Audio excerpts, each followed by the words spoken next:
hole of space? I'm in space. I like this. Oh, goody. Purpose. SkyJack. God. I was talking about his. It's Easter, so they keep telling me that Donald Trump is the second coming. That's always nice to see.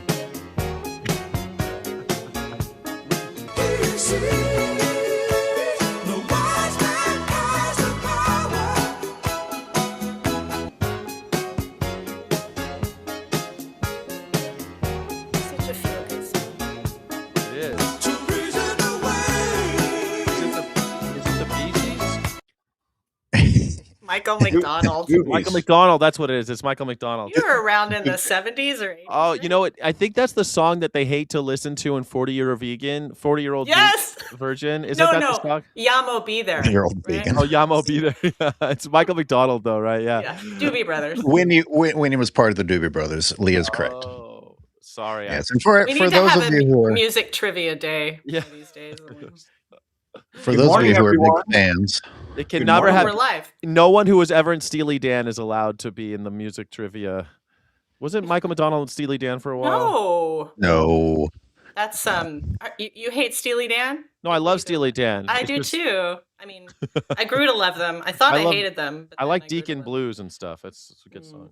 Good morning, Lynn Klein, and thank you for becoming a member. It's very sweet of you. And a mender. Honest Outer, our other loyal returning viewer with all the witty comments, and Lynn Klein, thank you for being it. Thanks everybody who's here, even those of you who are remaining quiet in the background. I have a story about Honest Outer that I would like to share to give him some credit at some point. Really? We can talk about it later. Yeah. We can address it. And hello to the mysterious Ben from Berlin, who I'm guessing is a fan of SkyJack Morgan, who is with us today. He's my moderator. He's here. Yeah, we got lots of cool people. MM did not work with Steely Dan. Sorry, who was the gray-haired guy with Steely Dan for a while? Walter Becker or who's the other guy? No, NC says he did. Oh, he did. Michael McDonald was with Steely Dan. Whatever. Hey 19. At least the song "Hey 19," it talks about Jose Cuervo. Yes, Michael McDonald was a key part of Steely Dan touring band and studio recordings from 73 to 1980. Looks like I know who's winning the. I guess, yeah. You're right. I need to brush up on my 70s and 80s. He was in the band for 7 years, guys. Okay, you guys made me feel like I was crazy. Oh you gaslighters. Yeah. Well, I guess I was always embarrassed when he was part of Steely Dan. I didn't want to be associated with them. And then later I appreciated them. Okay, anyway. I was going crazy. Wow. So you are a Michael McDonald hater. I'm not a hater. No, I'm talking to Leah. This is how it's going to be with four of us. Hey, welcome to the Fantastic Four chaos. Thanks, everyone, for joining us. We're going to try and make something out of today's show. We actually have a billion different topics, and let's go around the panel. We've got Jack Gescheit of the Tree Spirit Project. We have... Wow. I'm very happy to be here. I'm very excited to be among us four fantastic activists, and I don't want to dominate, so I'm not going to say anything for the next 5, 6 seconds. Yeah. Lia Wilbourn, who is an activist, and I'm not even going to say who you're with because you do so many things. You can say who you're with if you want to. All right. Well, I'll just say my little disclaimer thing now. And, I'm wearing my IDA button because you never know. I'm on a public podcast. I work for In Defense of Animals as the Farmed Animals Campaign Specialist. But just to say, today I'm among other activists. I am also my own independent activist. So things I say today might not necessarily reflect the views of In Defense of Animals. Most likely they will. But I just thought I would... be kind of clear about that this is just kind of a discussion among friends. Yes? Sounds right. That's a good disclaimer. My opinions don't necessarily reflect those of any other organization.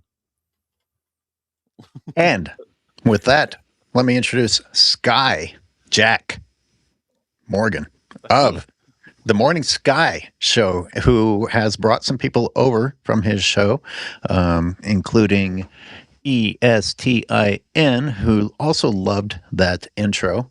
And for anyone who's offended by the fact that it was butchered, I had to chop it up in order to use it without constantly being blocked.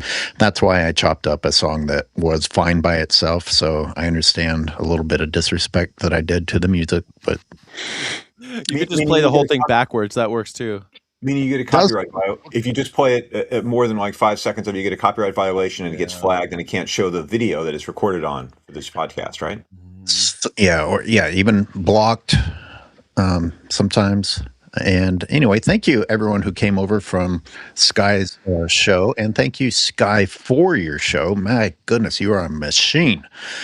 And thanks for being here. And man, calling you a machine is fitting with your background. Do you have a urine bag attached under your clothing there? Under your suit? Yeah. People ask me about all that all the time, but I think because I'm so big that I must have just a very large bladder as well. I mean, all my organs are just king sized, I guess. Like, I'm just a big human, I'm 6'5", I weigh 245. At least a big piece of that has to be. I gotta say, when I met you I didn't even recognize you at first, because I kind of walked right past you, because all I know from you is being on your channel.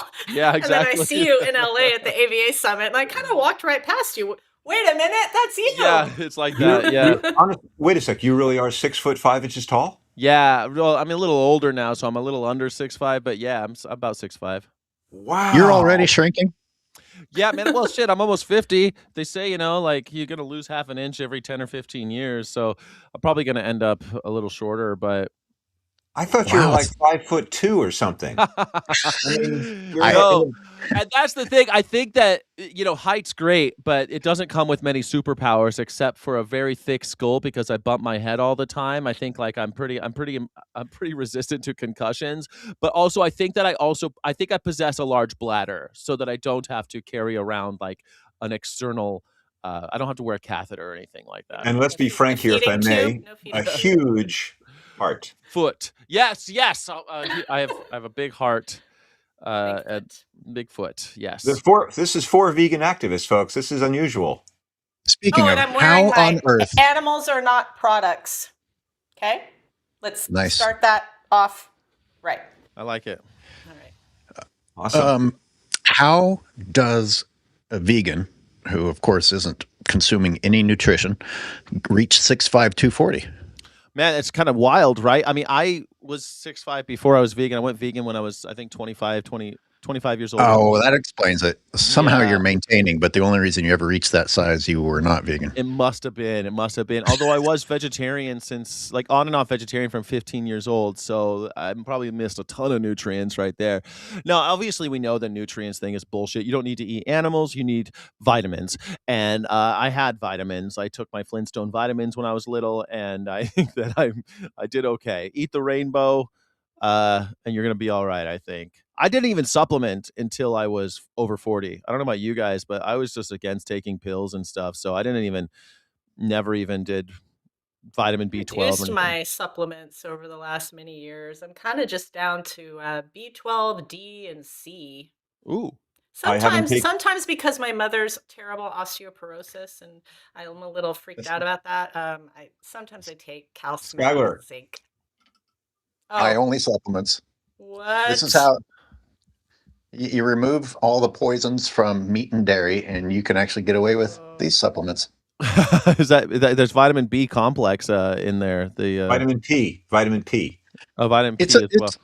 P-E-E. It's a side topic, but I think it's interesting when meat eaters talk about vegans who take supplements. They talk about it as though meat eaters don't take supplements. As Sky mentioned, like, a lot of people have been taking vitamins since they were children. And yet all of a sudden it's like, it's obviously there's something wrong with your diet because you're supplementing it.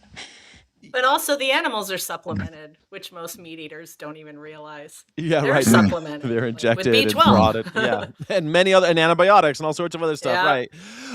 It's funny. You're right. You take vitamins as a kid for your brain health. There's all these baby vitamins and all these things. But as soon as you it's a multi-billion-dollar industry. There's Vitamin Shop by my house. It's all GNC. These places they always got a bunch of people in them, and those aren't vegans. So, supplement if you want. I only brought it up because I never cared for it. I was always kind of against pill culture. I feel like the baby boomers, anything that ailed them, they thought a pill could cure. And I think that's what causes a lot of our problems, like a lot of our mental health issues in this country, and just a lot. And so I was like, I just had this kind of repulsion from pill culture. Oh, your kid can't sit still in class, give him a pill. Oh, you're getting fat, take a pill. Oh, you're antsy, get a pill. You know what I mean? Well, you correctly labeled that for the baby boomers, but Sky, to be fair, I mean, that's behind us now. We don't take pills for anything anymore. Yeah. I mean, except erectile dysfunction. Yes. And maybe a little bit for weight gain. Yeah, I mean, it's gotten worse. I feel like I looked at my parents' generation. I said, you know what? I don't want to be like that. I don't want to think that everything can be cured by a pill. But other people, they went hardcore. Now everything is more pills, right? People taking, cocktails of pills as preteens, and it's wild to me. The irony. By the way, Honest Doubt, a great comment you put up there in this. Sorry, Leah. Okay. Go ahead, read it, Jack. Honest Doubt is wonderful. I think most supplements are sawdust and lead. Very No, true. I think that's very true. I put that. Yeah, I wanted to comment on that also because placebo effects work. And therefore, it makes it even harder for us to determine whether or not the vitamin is working. If you imagine in a couple of days that the vitamin has been making you feel better, how do you actually know it was the vitamin or your brain saying, oh, wow, look, I did something. And therefore, I feel better. There's a great book called The Placebo Effect, actually. Is it called the Bible? No, but actually, speaking to you, Sky, it's kind of all about the power of meditation and the placebo effect. So we could talk about that because I know Sky is a meditator. I am. And I'm also Witchcraft. one on occasion for my mental health. And there have been a lot of mental health challenges recently in the last few days, few weeks, right? For all of us. So I got to say, when I don't do it, like this morning, I'm a bit of a basket case. So, amen. And there's different forms of meditation. Like if I don't exercise, I'm a basket case. Same. I want to shout out John Spear really quick, who is shouting out a show, KALW. I am familiar with Rose Aguilar's show, even though she won't have me on anymore. John, I don't know if you can do something about that. I don't know why she doesn't like me. But that show will be starting right after ours. SkyJack Morgan, read this one if you can. So, vegan feminist scholar author Carol Adams will live on Rose Aguilar's. We'll be live. Oh, we'll be live on KLW radio show in 50 minutes, right when this podcast ends. Wow. Well, the sexual politics of meat. That's Carol Adams. Yeah. Wow. So that should be interesting. This podcast, there's no chance in hell this podcast is going to end in 50 minutes. We haven't even begun the show yet. We're just doing the warm up here. Yeah. And Skyler hasn't introduced himself. Honest Doubt reminded us. Yeah. Well, that's because I'm so famous. Do I really need to? Just for the one person that hasn't heard about you yet, Skyler Thomas, of the Shame of Point Reyes documentary filmmaking and Watching Humans podcast on YouTube, who single-handedly informed thousands of people about the existence of an issue at Point Reyes National Seashore, which as a result of your waking thousands of people up, has actually recently been halfway improved. Thousands of cows out, elk freed from their compound, thanks to you, Skyler Thomas, who he hypothesized needs no introduction. Wow. Can I hire you? Yeah. And also the director of the feature film Monsters, Yeah. which we saw at the Cowell Theater for the Which premiere. is about, Leah? I want Skyler to talk about it. It's about Leah? It's all about me.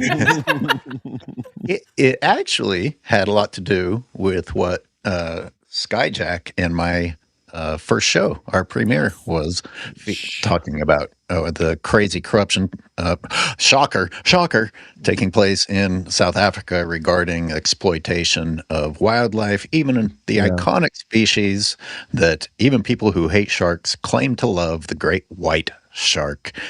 And Anyways, that's a separate show. If you didn't watch it, you should go watch it. It's the one on this channel that has a shark on the cover.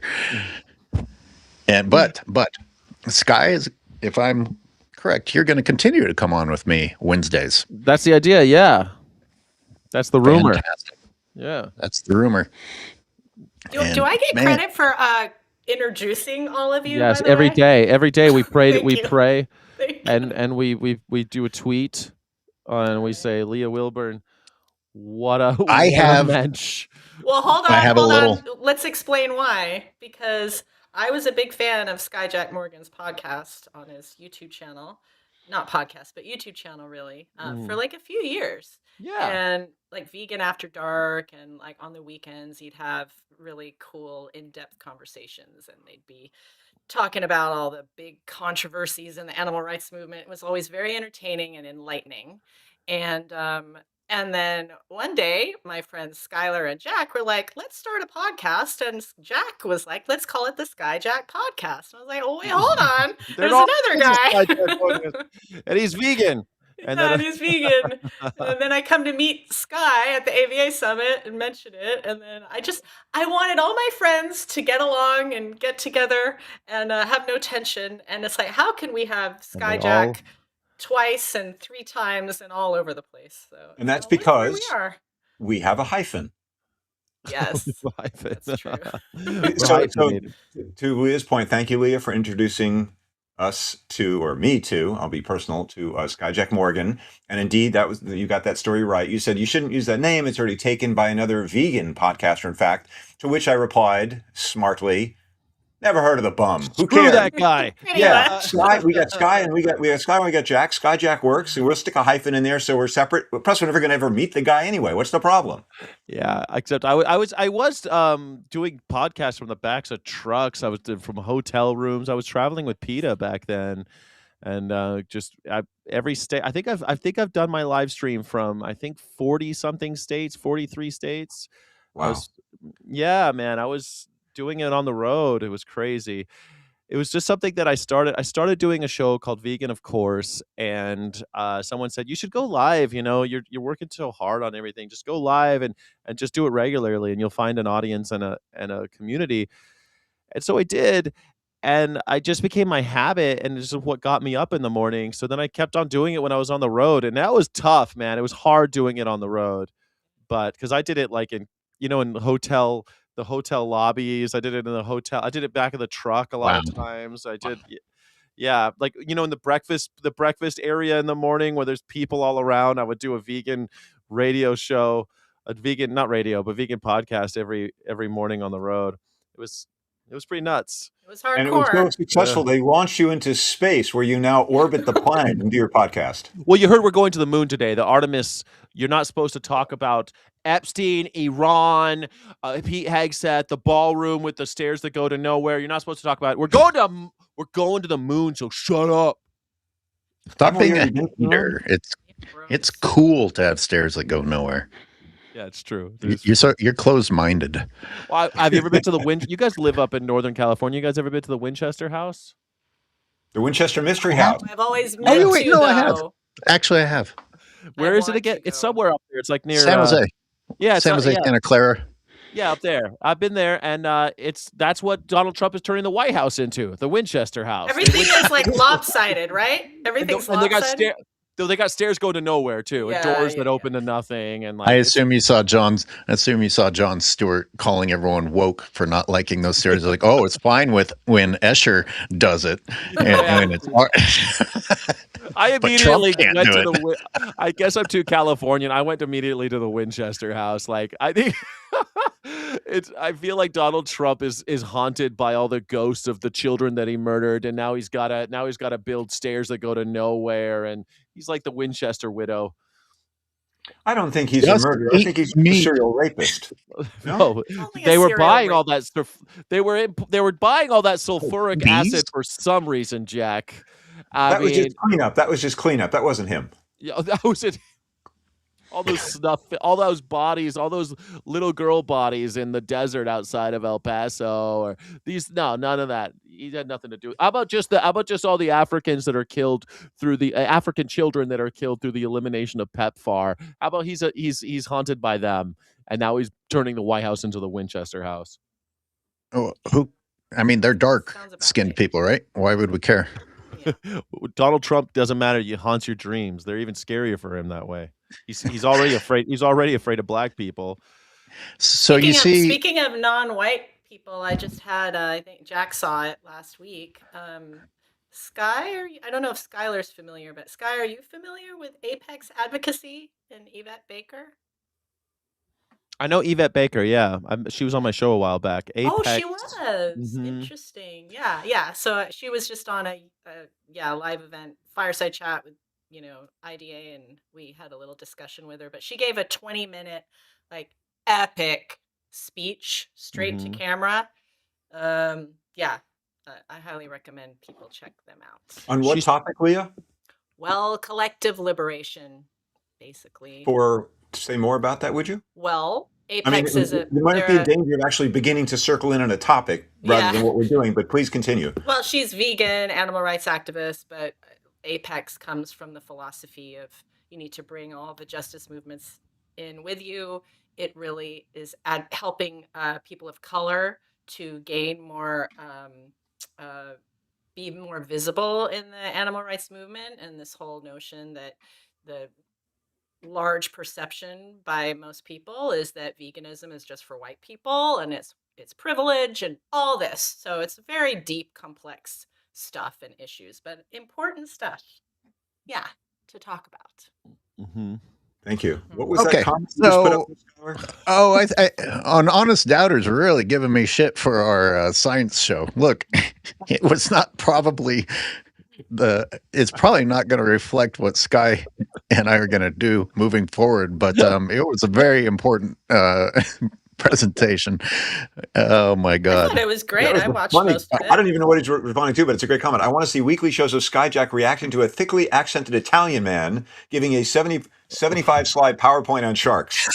What the I want to see that too. I don't know what you're referring to. Well, I didn't know it was 75 PowerPoint present. I didn't know it was 75 slides. It wasn't. Yeah, that's why I think he's shitting on it. Well, I didn't know it was so long. I mean, in the beginning, I was reacting and asking questions and trying to be a good guest, and then it's like, wow, this is at the end. You look like Trump in a cabinet meeting. Yeah, this is stretching here. This is stretching. It's 2.5 hours. Yeah, I gotta say, I get it. 20 minutes. We all get it. We all get it. 20 minutes was. Thank you. Anyone else want to be redundant about how long it was? No, it was interesting to me. I was really glad you had that guy on. I liked it. So it was somebody please remind me to come back to Corinne's comment about all these pills that we take getting dumped into the water stream. That was, but let's look at this thing that I wanted the group to react to. And by the way, we want everybody in the comments to react. We got the 4 of us here, which we're not going to do very often. So if you have things you want to say and have us react to, today is the day to do it. Let's just really quick and make it bigger. Jack. There we go. And I'm not even going to intro it. We'll watch it and thoughts will go through your head, and then we'll revisit it. $7 for 10 slices of cheese? I need to get the fuck out of the U.S. $75 for 3 steaks. Do you think that's ridiculous? Last week I was here, it was $70 for 3 steaks. Now it's $75. Because I'm looking for some ground beef for my lasagna and also for my spaghetti. I found the ground beef. Why is it $30? $5.99 for a regular sized bag of Doritos. Are you freaking kidding me? I told my nephew go pick out your favorite juice, but 99.10. nah, nigga, we got water at the crib. I mean, let's go. This used to be $3 to $4. This is $9.29 for a case of sodas.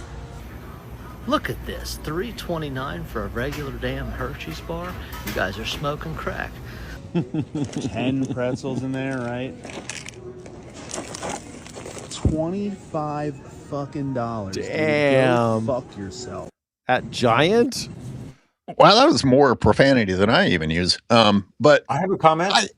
I bet you do. I mean, you don't know what it is, though. You won't imagine what it is. You can't imagine what it is. Ooh, can't really? wait. The suspense Okay, is Jack. killing You can us. go Totally first. out of left field. Okay, Thank Jack. you. Go ahead. Thank you. No exception. I was counting carefully. Oh, please don't throw some actual food in there. Every single product shown, super high prices, of course, and that's a You don't discussion. think I could guess that this was what you were going to say? Come on. Let me finish. I already know what you're going to say. Not only What am did I I gonna guess say, it, I could Wise finish Guy? Go it. ahead. Every single product on that screen, which is exactly the reason I chose this video, is a product these people should not be consuming, period. And there wasn't a single vegan product there, and no one went to the vegetable aisle to see how cheap a carrot still is. Wait, there's sodas. Now, may I say what I was going to say? Yeah. What you said.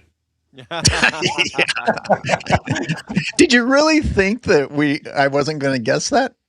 For a moment, yes. Forgive me. Wasn't the first thought that all popped into our vegan brains. I also would say that everything's highly processed. Like people think that because it's a piece of an animal that it's not processed. It's highly processed. That was a whole animal at some point. We processed the shit out of that animal in order to get that little chunk of him into a plastic wrapped piece of, onto the $75 for a few bone-in steaks.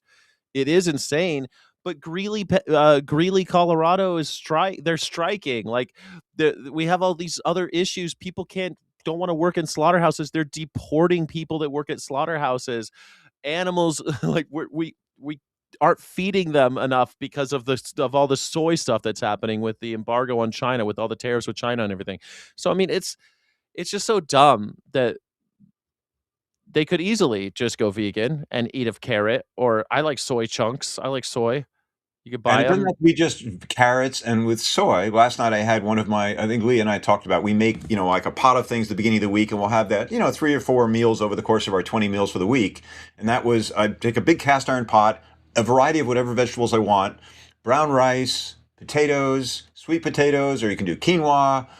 And it just, and beans and different cans of beans, which I'm not cooking my own beans, which many people do and should, but it's just so simple. Rice and beans and vegetables in a variety, inexpensive, delicious, nutritious, and then you can supplement it with whatever else you want to do to add variety to your diet. It's so simple instead of that stuff we're looking at. So Totally again, the subsidies is a huge part of this because, the cheapest foods in the grocery stores, beans, rice, canned beans, you can even get frozen vegetables in, a lot of corner stores even now. But those foods are not being subsidized by the government. 800 times more public funding goes to animal ag. But then also animal ag is trying to frame vegan food as processed food, just like the irony, right? And also framing everything, what's evil. Like you have Michael Pollan just this morning. I saw he was on 60 Minutes, CBS, which has been bought by Trump, apparently. But like spouting against, processed foods. Well, sure. But then his idea of natural and healthy is totally unprocessed from a slaughterhouse, dead slaughtered animals. And he's going, the cheapest foods you go into, just have to go to the side of the grocery store, shop for fruits and vegetables. Great. But then he ruins it by saying, and look in your organic dairy section, and then he says, and shop from your local small family farmer, regenerative rancher. So everybody's getting these ridiculous mixed messages. All right, my turn, because I'm going to go way past all of you doing what I do. And I know what you're going to say. Go ahead. Go ahead. No idea, Skyler. I bet you can. How physically embarrassing are every single one of these people who insist that this is what they need to eat? Yep, I'm body shaming, and I don't give a shit. I am fucking sick of the human race being an embarrassing looking specimen.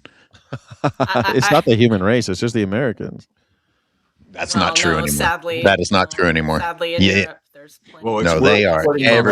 Everybody's racing to catch up. But there's obese vegans too. You can be a junk food vegan. Yeah, you can be a junk food vegan. And I might be the lone voice here, but I don't think that body shaming is helps. Fine, we don't call it body shaming, but you don't come on here looking like the last thing you need to do is eat everything on this screen while complaining about the prices of something you shouldn't be purchasing. I just came back from an absolute freak show, I mean an absolute freak show of human beings, which is I don't know, man. Like, it's a bummer to think that people they get into these habits. It's not their fault. It's like I don't know. Addicted. It's not Whose just the fault is it? addiction. I would say, well, obviously, I indict the system that is creating this like the brainwashers, the cultish behavior. How does an individual, this guy, let's take him, he's got his tractor supply company, he's salt of the earth, and he's going to stand up to multi-billion-dollar corporations that are telling him what to eat. Every time he watches a sporting event, he sees 10 ads for different dead animals.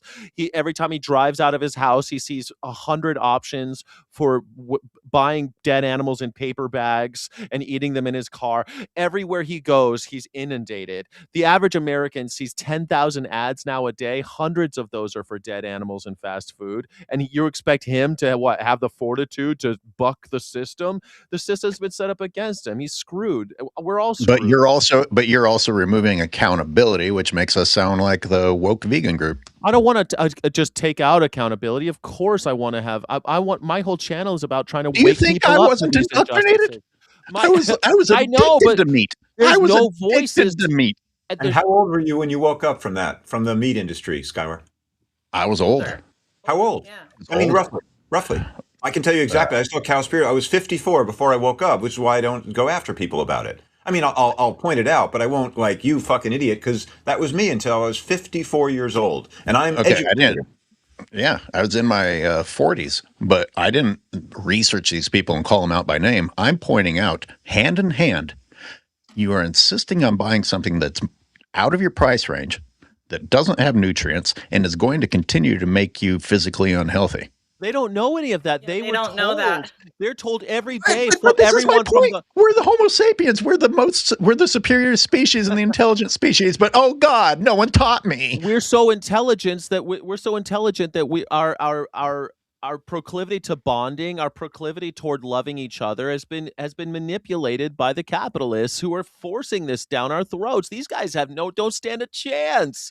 These are people who are trying to work 50 hours a week to feed their kids, and you want them to do what? Research? Watch my channel? My channel is all about trying to get people to just ask questions, question authority, because I think that critical thinking is so lacking. These people never had a civics course. They never got a critical thinking class in high school. They're fucked. With iconoclastic statements like that, Sky, it's obvious why you were launched into space. I'm out here. Okay. Yeah, I was out here to die. I'm left out here to die like Khan. This is kind of the classic debate and conversation that's so interesting and needed between the two factions of like, it's the system and we have to tackle the system, which we do. But then does that mean we ignore accountability, individual accountability? Because all of us, the thing is, we had seeds planted in our minds, and to eventually we changed because of things that we found out. But we weren't all born vegan, obviously. So when we found out truths, we changed. And we don't know that these people that we're looking at have been exposed, most likely they haven't, to the things that we've been exposed to. But that's our whole point of existing as advocates, right?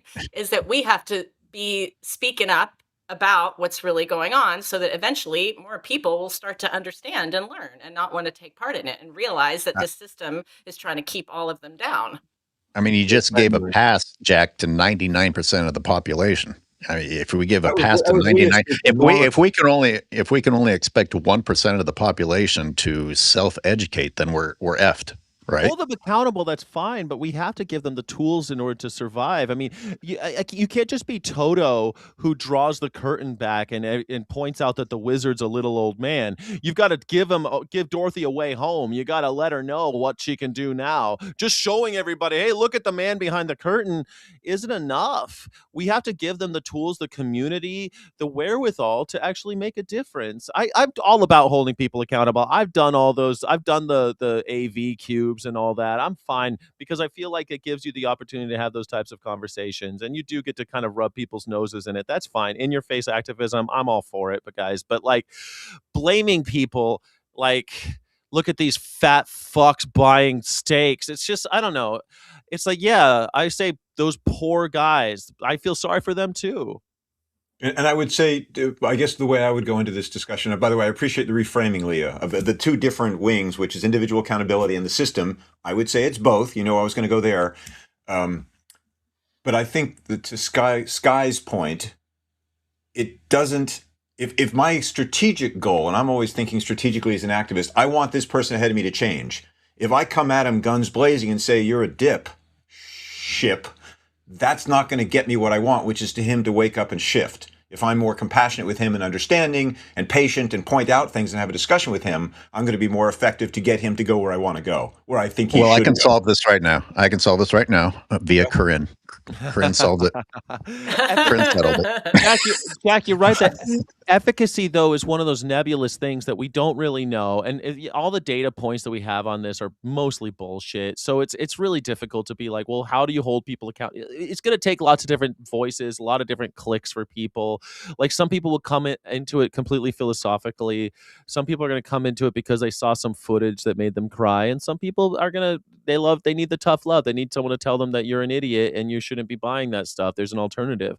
But like Skyler was saying that like there is an alternative, but these people don't even know it. They don't know that they think tofu's nasty and they think soy burgers are gross. They think carrots are for rabbits. That's what they're up against.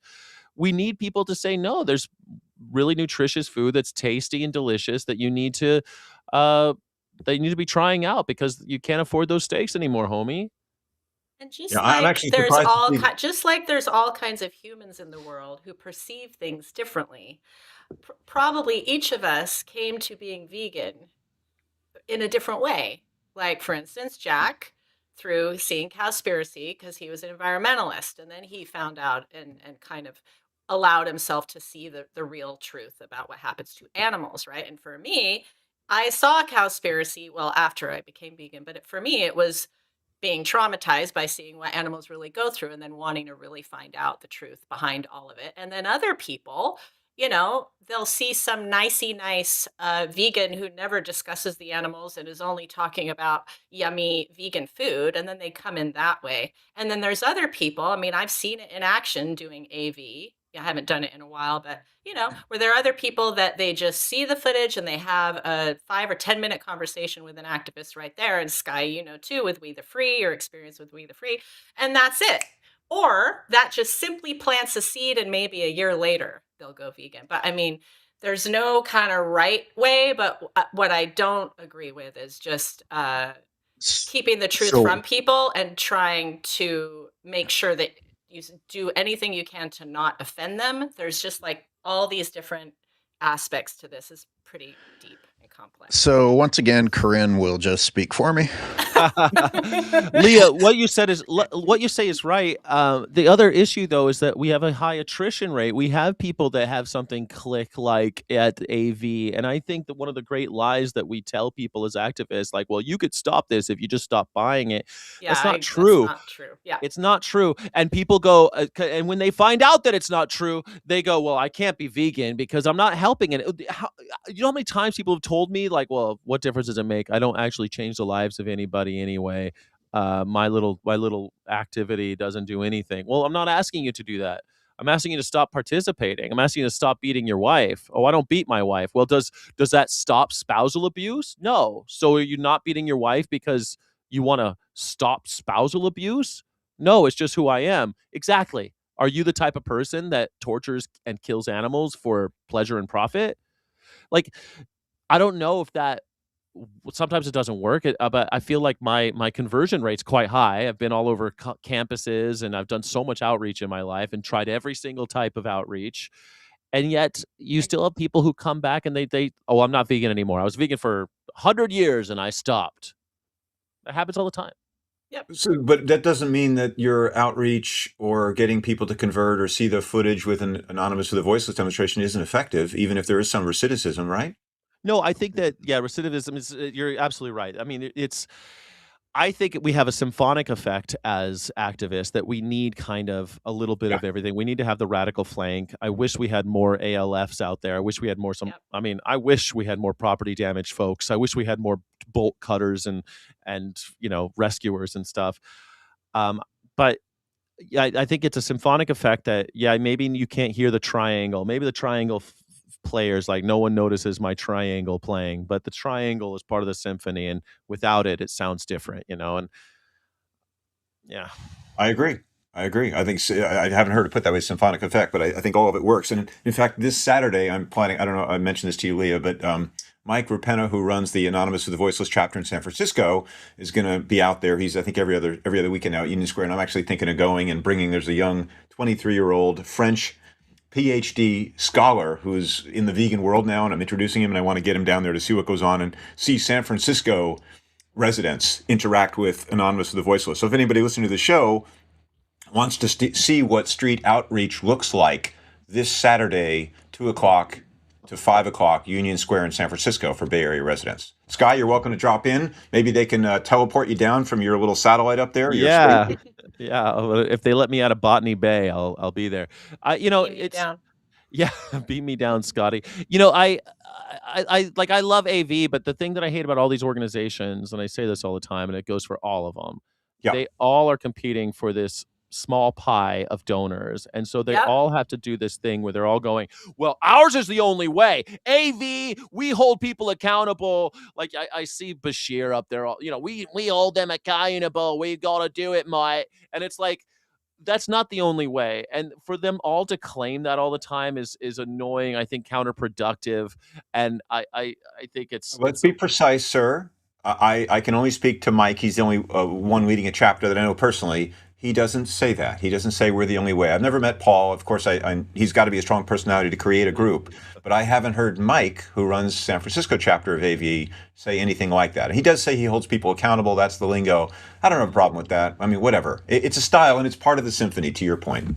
Yeah, of course. I'm the one saying it's a part of the symphony, but the orgs don't say that. They say that they've got the one and true God, and then their way is the only way, and everyone else is doing it the dumb way, and that's annoying. It's because they're competing through this. It's why the effective altruists have taken over. It's why the movement is sick. It's why all this is happening, and it's like. It's effective altruist. What is that? Well, the thing is, Guy, effective altruists, I don't know of any that would be donating to AV. Like, the effective altruists are all about the welfare organization. Well, because they have metrics. AV doesn't have the metrics. Yes. And so, AV. For those not playing insider baseball with us, AV advocates for veganism, and all the big orgs that the effective altruists and all the philanthropists donate to do not. And they don't even tend to advocate against exploitation and killing. It's all better welfare, better treatment, reducing suffering. And it's not about tackling the root cause of the suffering. EA activists, EA donors will give money to PETA and also Direct Action Everywhere, DXE. They all get money. I mean, I don't know about AV and where all these effective altruists end up falling in the EA. They don't support street outreach. They will not give to AV. Yeah, on their website. Lee and I looked at it recently. Okay, so they don't support advocating for diet change. Individual diet change, meaning of all. If we went around the circle now, which we could actually do if Skyler wants to, and say, what do you think is really an effective way to get people to convert and wake up? Every one of those things, effective altruism, EA, for those people not playing insider vegan baseball with us, they do not support financially. They are absolutely, in my humble opinion, what I've learned about them so far, a way to, what was there, 4 Ds or 5 Ds we were coming up with, Leah? They dilute the message of stop eating animals. They distract from the message of don't eat animals, folks. It's simple. In fact, don't use and exploit animals. They, dilute, distract, deflect. They deflect the argument. So you now have an argument about what degree of better welfare is better, and we have the metrics rather than just a simple message. Stop using the freaking animals, folks. It's so simple. It's not rocket science, even though, we have a spaceman up here. They make it complicated as a distraction. Another effect of ineffective altruism. Well, sounds like deny, defend, depose. The fourth D that I thought we were talking about, like humane washing and welfare washing, but the fourth D of those 3 includes deception. Deception. Exactly. Yeah. Exactly. We're going to make gradual actually, here it is in a nutshell. Because we all admit, everyone would reasonably admit that change in a system tends to be gradual. Therefore, we should advocate for a gradual change. And that is a very clever deception. That is a textbook dictionary definition of sophistry, a word I love using in this movement, because it sounds reasonable, but the truth is you need activists like Martin Luther King saying, oh, thank you, JFK in the White House. We'll accept fewer slaves or fewer civil rights. No, 100% civil rights right now, and I'm not waiting. We need softer whips for more slaves. Comfortable chains. We need prettier aprons for the women in their kitchens. Exactly. It's a very skillful deflection and deception. Okay, I'm going to get interactive again and put some comments up on the screen. And this might be a good day for callers. Somebody asked for a link. We might do it. Go ahead, SkyJack, and read John Spears. Let's remember to lead others by example. Be ethical, healthy, admirable, showing others how it's possible. Thank you, John Spear. Thank you, John Spear. I don't know what this one means, so I'll skip it. It's beyond me. An honest doubter. It's important. Leah, you want to read one? Go ahead, Jack. Go ahead, because I can't see my... It's important, so honest doubter, it's important to know when to approach a person via the, quote, it's the healthiest diet for you, as proven out by many huge studies, reduces cancer and heart disease chances, quote, versus it's more ethical. And it meaning both are good, I understand you to mean, honest doubter. And it's important to know when to approach a person and who your audience is, who you're talking to. Different messages are going to work on different people in the moment. Yeah. Except one isn't veganism. But I mean, that's all. Why not? Let's get into that. One isn't veganism, really. Veganism isn't a diet, and if it's not something that you do because of your, I don't want to have butthole cancer later. I mean, it's great that you're, plant-based or animal-free. Awesome. I'm glad that you're not killing animals. But if you're doing it for your, butthole cancer health, then I'm not really gonna do somersault. I don't think that you're like ascribing or subscribing to any kind of philosophy of ethics. They're not concerned with ethics. And I would say if someone says I went vegan because of diet, I say terrific. Now come over here. By the way, now that you're vegan, great. Let me show you this film Dominion and show you why what you're doing is really good for reasons you had no idea. It's a doorway into the movement to the greater understanding. For me, environmentalism was the way in. And then I was willing to look at a film like Dominion and see the truth. And also, algorithmically, you'll end up being delivered some of that content. Like my friend Dan Shepard, Grumpy Vegan Granddad, he started out as like health food vegan. He was just wanting to be healthier and get in shape. And then because of that, all of a sudden he's getting content from Carb Strong or some of the debaters that were online. And some, what's that other guy, the Jesus looking guy? Earthling Ed. Oh yeah, Earthling Ed. Everyone's vegan Jesus. I love that expression for him. He is vegan Jesus. That's great. As opposed to you. I mean, look at your acerbic mouth, you giant spaceman. Acerbic, yes. I'm acerbic. So we have some people in the comments that are engaging with our troll, who I won't put on the screen, but I got to say, it's interesting that you trolls feel the need to come on and proclaim how dedicated you are to continuing to participate in an unhealthy diet and the suffering of animals. What exactly what are you doing here typing? What are you gaining by proclaiming how important it is to you never to think of anyone or anything other than yourself? Oh, no, they're thinking about the corporations, aren't they? They're thinking that they can do what Daddy Corporation tells them, and what, they're thinking about upholding the status quo. There's always money in that. They are patients, not trolls. Well, they're patients, part of the United States healthcare system. In fact, they are willing participants in it, and that's why we don't hear. You guys pointed out, people aren't being educated. You go into a hospital cafeteria and they're not serving you healthy food. When my dad was suffering from Alzheimer's, I started learning things and finding about what affects your brain, and a lot of it was meat-based products. And then my family locked him up against my battle to be a decent human being. And guess what they serve in the old folks home? Shit that will just send you to the grave as quickly as possible, or keep you on a lifeline support for as long as they can suck whatever insurance policy you invested into. Yeah. And you'll also be Speaking of that, yeah, my mother and Sky knows about, we have this in common with our parents, with the dementia. And Leah, I your had to. volume? Oh, can you guys hear me okay? Keep the I can microphone hear near you. you, please. Okay, Yeah. okay. It's been heartbreaking she has to be in a facility now because of her mental diminishment. And I've tried as much as I can, but I can't control what they feed her, and they feed her crap 3 times a day. So her brain is kind of rotting while she's sitting there in this situation, and so is her body. It kills me. Yeah. When I've heard other people say, I tried the to go plant-based. I'm like, and they don't have to finish the sentence, because if your only goal is to try it out, it's not going to last. Like if you did it for yourself, or if something inside of you didn't wake up to the hell that your selfish decisions are creating, there's a pretty good chance that you'll be like, fuck it, I'll go have another burger. Yeah, you have to be confronted with the ethics at some point, or you're not going to stick with it for sure. Except I got to tell you, as your body gets healthier, like I couldn't go back and eat it even if I felt like being an asshole to animals. Yeah. Like, not only in the early days of switching over, my stomach would not feel good. Later on, when I would have a weird, oh hell, I'm going to go do it, my head didn't feel good. I don't know if you guys ever went back and forth during the transition period, or if you never ever relapsed, but if you did ever relapse, did you ever experience where your actual brain felt poisoned? Like it was not reduced to just like, I'm going to have diarrhea later or something like that. It was like, damn, this shit is poisoning me. You're like groggy or something? I felt that it was an actual pain.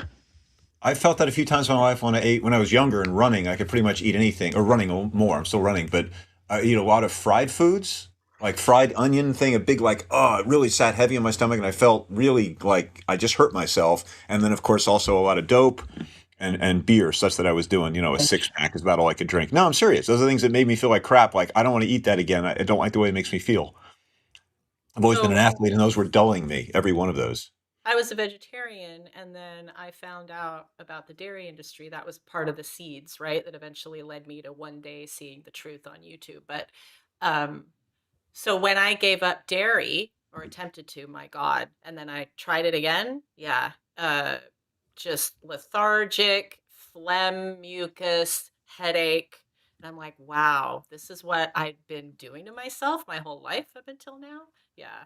I didn't really go back to meat, so I couldn't really compare, but the dairy. I got to get this off my chest. So I was forced to go somewhere that I didn't want to go, and it was a theme park, and it was a collection of just impossibly gigantic human. Just like I didn't like, you can't physically be real. Like it's like human beings were like 18 of me piled on and into a person, and it just didn't stop. It was like almost everyone, and every single effing one of them was shoving some shit in their mouths, not doing something to change their life or improve their life. And also now they also have scooters with the reverse beep and the honking horn. So I don't think that, like, we're going down real rapidly, and this like is why Wally? I don't have it. We are at Wally already, and like celebrating it, and we aren't going to improve as long as we say, oh, you're fine and you're wonderful and you're a princess, because not only is it tolerated, but the empowerment of people who can't walk beeping horns on the things that allow them to move around, and having these reverse beeps as if they're a construction truck, so that they can continue to consume things that make them incapable of walking. Actually, they are capable of walking. It's just laziness. In fact, if you would just stop catering to every lazy notion, human beings they can walk a few feet, but they can't like walk around a theme park. You can't walk 20 feet if you don't start with 10 feet. And you give someone a scooter, they're going to walk less distance every day. Yeah, but I don't think the theme parks where you start those 10 steps, right? Like you got dragged to Disneyland. What are you supposed to do? Start exercising to today's the day. I'm gonna try. Like let's Go ahead, Leah. You've got the same uncomfortable look in your face that I'm feeling. Well, what I always, because this is a deeper issue, but underlying all that is addiction. Yeah. And everybody's got their addictions. I don't know one person who doesn't struggle with something. Mine's interrupting people. Those folks, it shows on their bodies. And maybe why I get my hackles go up a little bit, when like we're talking about people's appearance, which of course people's appearance reflects their health and oftentimes reflects what they're eating, yes. But a lot of that appearance also has to do with their own, all the crap whatever trauma they've been dealing with and how it manifests in their own addiction. And their addiction happens to be food. It might be alcohol too. It might be drugs, who knows? But as somebody who, a lot of alcoholics in my family, a lot of addiction in my family, I've struggled with food stuff. I'm totally open about that. That was before I went vegan. But, I just think that is a deeper, and it's all connected to also how one is living and if one is living in alignment with who they really are and their own values. And when you're part of this status quo society that's going along to get along and taking part in violence towards animals, and you might get glimmers, but you shut it down because you don't want to acknowledge it. What that also does, those kinds of feelings also leads to addiction and covering it up with whatever you have to cover it up with. What I get what Skyler's saying, like I don't like I this do idea too. of everybody being. I guess the problem is I'm not excusing it per se. I'm just saying I'm aware of the addiction I'm not aspect of it. excusing it, but I also pity them more than I have more Yeah. pity for them than disdain. But I also don't think that we should be doing a dance like, look at us, look how fat we are, everything's great. If this is entirely acceptable and not an epidemic. Like I think we should be treating it like an epidemic. I think we talk about it like it is, but again, the corporations don't care. It'd be like the cigarette companies in charge of the cancer research. It's ridiculous, and that's where Or we're Bobby at. Bobby Brainworm in charge of Health and Human Services. Yeah, exactly. That's exactly my point. Like if you were do you have the same disdain for people dying of lung cancer? Oh, well, he smoked. Fuck him. No, man. It's like he succumbed to peer pressure and the television and the news and the newspapers. And Fred Flintstone was smoking cigarette. You know what I mean? It's like it's everywhere, and you're suckered. So I think to your point earlier, Sky, and then to actually buttress SkyJack, excuse me, I'm losing the names here. Skyler's point of view, I think we're the orchestra right here. So Leah was initially a voice for compassion. Skyler was going in for the attack. And I was thinking, God, I hate to even say this out loud because it's so brilliant and horrible, but Skyler could do such a brilliant, vicious, short document, like a 5-minute film about what he was describing seeing with the effects of backing up vehicles on work sites and bumper cars and, making vicious fun because that would get attention and it would raise the issue to which then we'd want to, dive deeper about people's. I know you're shaking your head, Lee, of course, because you're of all these voices I've heard so far, the most compassionate one, which is you're making fun of the victim and the addiction and the people who aren't educated, don't have access to information, to Sky's point. And we all have all these voices, but I don't discount what Skyler is observing because it is amazing when you see it. I don't either. Yeah. Okay. I don't want to be, what I was saying wasn't just like, oh, let's feel sorry for them. And right. No, I'm just saying the first thing I go to is these people are addicted, number one. And number two, thus also truthfully speaking to people from a place of whatever that entails, right? Educating them not only about nutrition, but also as a society, we also have to deal with, the underlying causes of addiction, but also we have to deal with the principle of taking part in oppression and violence and enslavement towards other living beings, and what that's doing to our spirits as human beings too. Skyler just pointed out, these people don't care about their health. They just claim to. They don't care Yeah. about nutrition. They just pretend to. And they don't care about being They fat. don't even pretend to. Yeah, well, yeah, I mean, they do. They'll watch. I mean, Jack called them victims, but no, they're glorified. Like they get it. When I first went to a theme park like this, and my kind mother would be like, be thankful for what you have. But guess what? There were like 2 people that you were like, damn, that must not be very pleasant. Now it's more than everyone else, and instead of it being an unfortunate case, it provides you with things that other people don't have. Oh, go to the front. Go to the front of the line. Go past everybody, and suddenly miraculously walk again. And by the way, swap with your kids who are doomed to be as unhealthy as you, because at this age you're already teaching them not to exercise because it's not your fault. It's not your fault.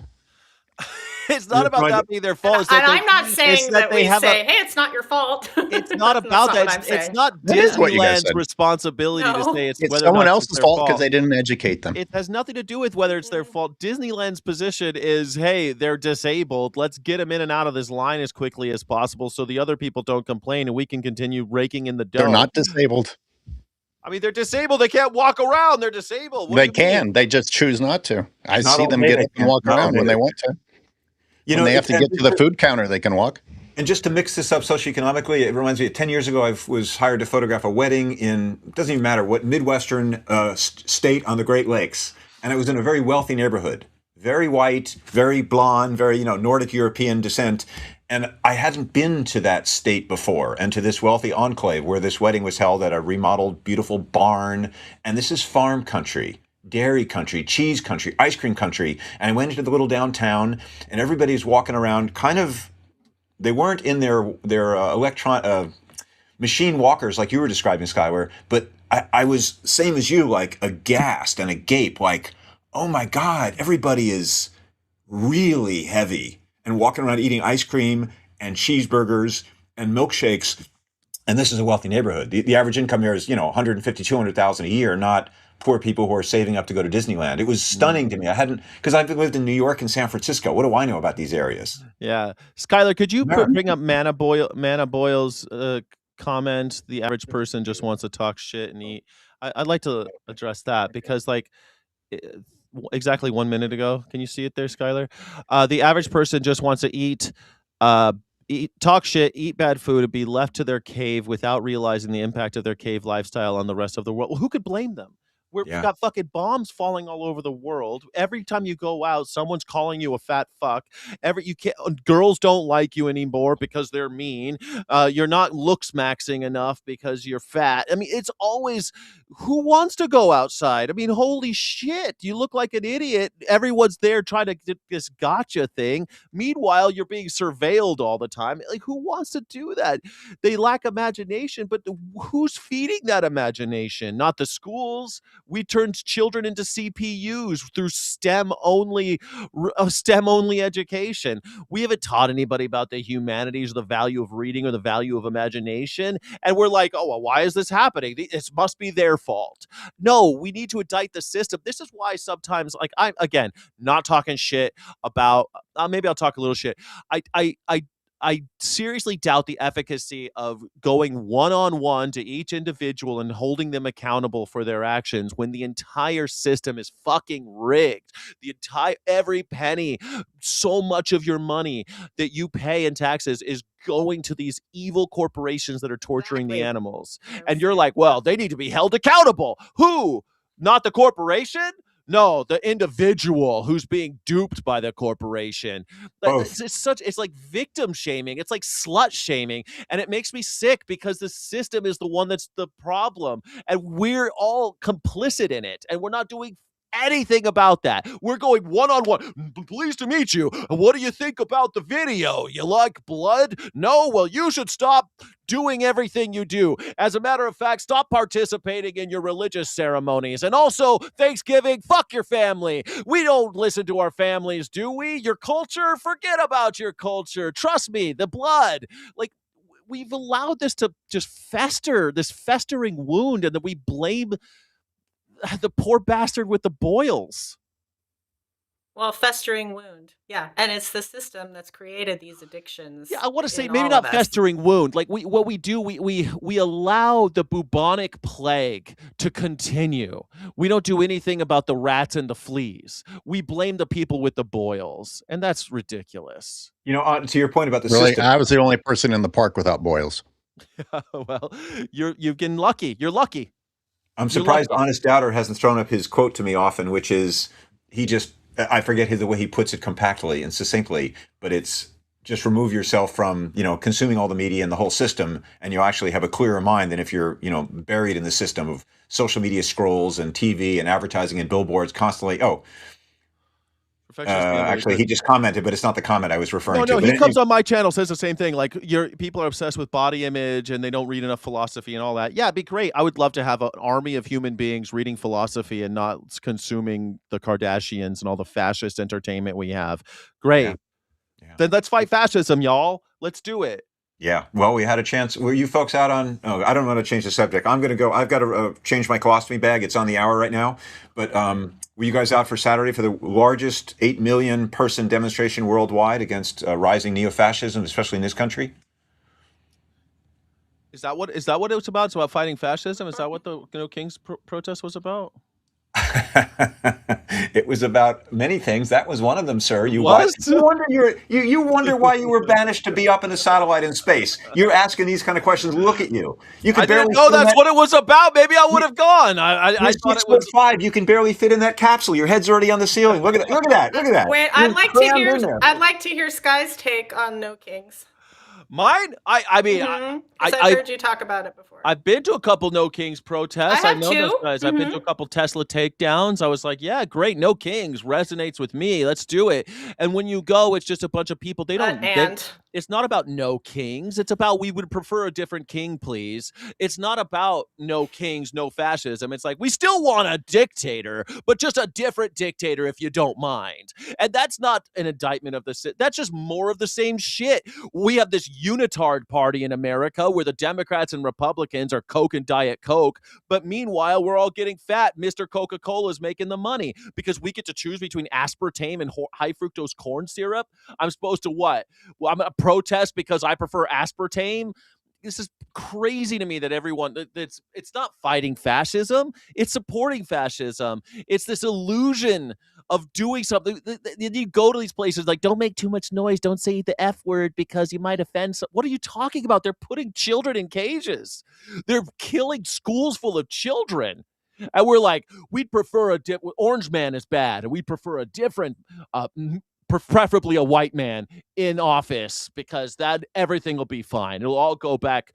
Meanwhile, they forget that the Democrats are shit, does have to be a white man. Barack Obama deported 2.5 million people, bombed 7 countries, held 0 Wall Street executives accountable for the 2008 collapse. Oh yeah, it's clearly we just need a different president. It's what paved the way for the demagogue Trump. That's exactly right. If you hate Donald Trump, then you should hate Biden, Bush, Barack Obama, fucking Reagan, and since Reagan, basically. Blame all the presidents. Late stage capitalism, which I don't think you're a big fan of. No, sir, I'm not. The later, the better, though. Let me tell you. Let's get rid of it. But like this idea of like the no kings, and yet you still want a president. What are we talking about here? The same president. It's the same guy. They still vote the same way. It's always almost unanimous for starting wars. Almost always unanimous for corporate bailout. Almost always unanimous for corporate tax structure to be beneficial for the oligarchs. And yet we're like, no, Donald Trump's the problem. It's just so silly. It's silly. Because when he leaves, there'll be another one. It's all bad. Democrats and Republicans are both bad, but there are levels of bad. Yeah, and there's a speed at which someone tries to send what's remaining of the planet into the toilet. Here we go. And that's definitely, that speed is definitely increased. Yeah, I mean, I'm a big fan of talking about the dromosphere, and I'm, you know, you're absolutely right. Speed is a tool of the fascist. You're absolutely correct about that, and speed is a tool of power. But this is something that we live in, and it hasn't slowed down. Like it went faster. Like it was fast with George W. Bush. It was faster with Barack Obama. It was faster with Trump. It was faster with Biden, and now it's Trump again. And we're like, how did it get so fast? It's like speed doesn't happen overnight, Skyler. And you're right but no one slows it down. And when you say something like, well, the Republicans are worse or whatever, or Donald Trump is worse at what? The wars are bipartisan, surveillance bipartisan, bailouts bipartisan. Worse is just a spectrum. That's like saying aspartame is slightly better for you than high fructose corn syrup. Great. So absolutely nothing was gained by being part of the Paris Climate Agreement. Absolutely nothing gets worse when Trump obliterates the EPA. What was gained by the Paris Climate Agreement? What was gained? What tangible thing do we have of it? I'm glad. I love the symbology of it. I love all the meetings we have about. For some reason, we always go to OPEC nations to have these meetings about the environment. And we're not allowed to talk about fossil fuels when we go to those places, or veganism. By the way, we could talk about straws, but talking about stop fishing, no, we're not allowed to talk about that. So what do you think we got out of it? So I'm always torn when, especially the two doomsayers here, go at it, because I can't say you're wrong, right? But my always, as again, the strategist, self-appointed role, okay, as a friend of mine say friend and I say all the time, okay, so what? Now what? Where do we go from here today as individuals? Because otherwise, my fear as a strategist is, oh, the system is so corrupt and so horrible, and in many ways it sure is. What's the friggin' point? Kill myself, blow it all up. No, tear down the system. Why does that mean specifically? Anarchy, right? Yes, anarchism. Specifically, what does that mean specifically? What do you do today? Today we could do first of all, we needed to make some claims and demands, right? Which No Kings is not doing. No demands whatsoever except Orange Man bad, which is fucking bonkers to me. But like if they came out and said proportional Senate, that might be interesting. Two senators for Rhode Island and California. What are we doing here? That's not power to the people. That's not democracy. That's oligarchy. Having a billionaires club of 100 people that run the show, and we can't do anything without getting 60 of them for some reason because this filibuster. Let's make some demands here. Do you think that's doable? A proportional Senate? How about? I agree. How about the abolition of the Electoral College? That's not Agreed. doable. Exactly. That's not doable. How about but no one educated me that that's an option. I'm going to take no accountability. That's the No one problem. taught Those me. in Congress aren't voting for that. Well, if we had 8 million people in the streets, Yes, what are they exactly. going to say? We need to be demanding it. Make a demand. Make some kind of claim, anything. But no, Power my claim is that concedes. Donald Trump is bad. In the words of Frederick Douglass, power concedes nothing without a demand. Do people even think there's an option beyond Democratic president and Republican president? I don't think they do. Yeah, well, we're talking about it right now. The other one is, I would say, specific to your ban electoral college, would be, as I guess Bernie has proposed, and Governor Newsom, of course, eyeing the presidency, won't say, 5% tax on billionaires, which is, say it out loud, be proud, wealth distribution. It would keep all billionaires, and the average working stiff wouldn't be freaking out about paying for food, clothing, and shelter, and you could actually think and plot a more democratic society. Jack, with all due respect, and I love you, and I think that that's a perfectly reasonable position, but we are beyond reasonable positions. Guillotines for billionaires. There are 900 billionaires, and we have irrefutable evidence that they're buying and selling working class children and immigrant children. And we're like, let's tax them 5%. That's our big idea. Like, Hold on. Repeat. Guillotines for billionaires. We're on the same page again.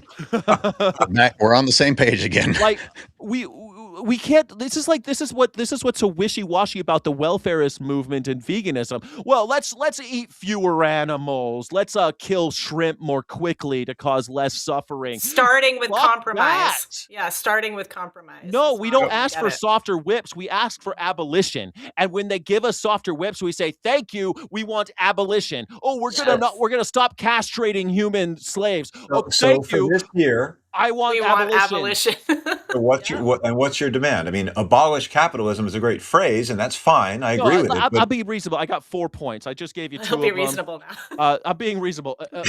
Abolition of the Electoral College, proportional Senate, get rid of overturn Citizens United, and have an ERA. Put it on the 28th Amendment. We had an Equal Rights Amendment. It's fucking it was ratified. It took a little longer than they thought it would, but why the hell isn't it in the Constitution? Those are 4 meager demands. I'm not saying out. I'll say out loud on a channel on YouTube, guillotines and all the big stuff.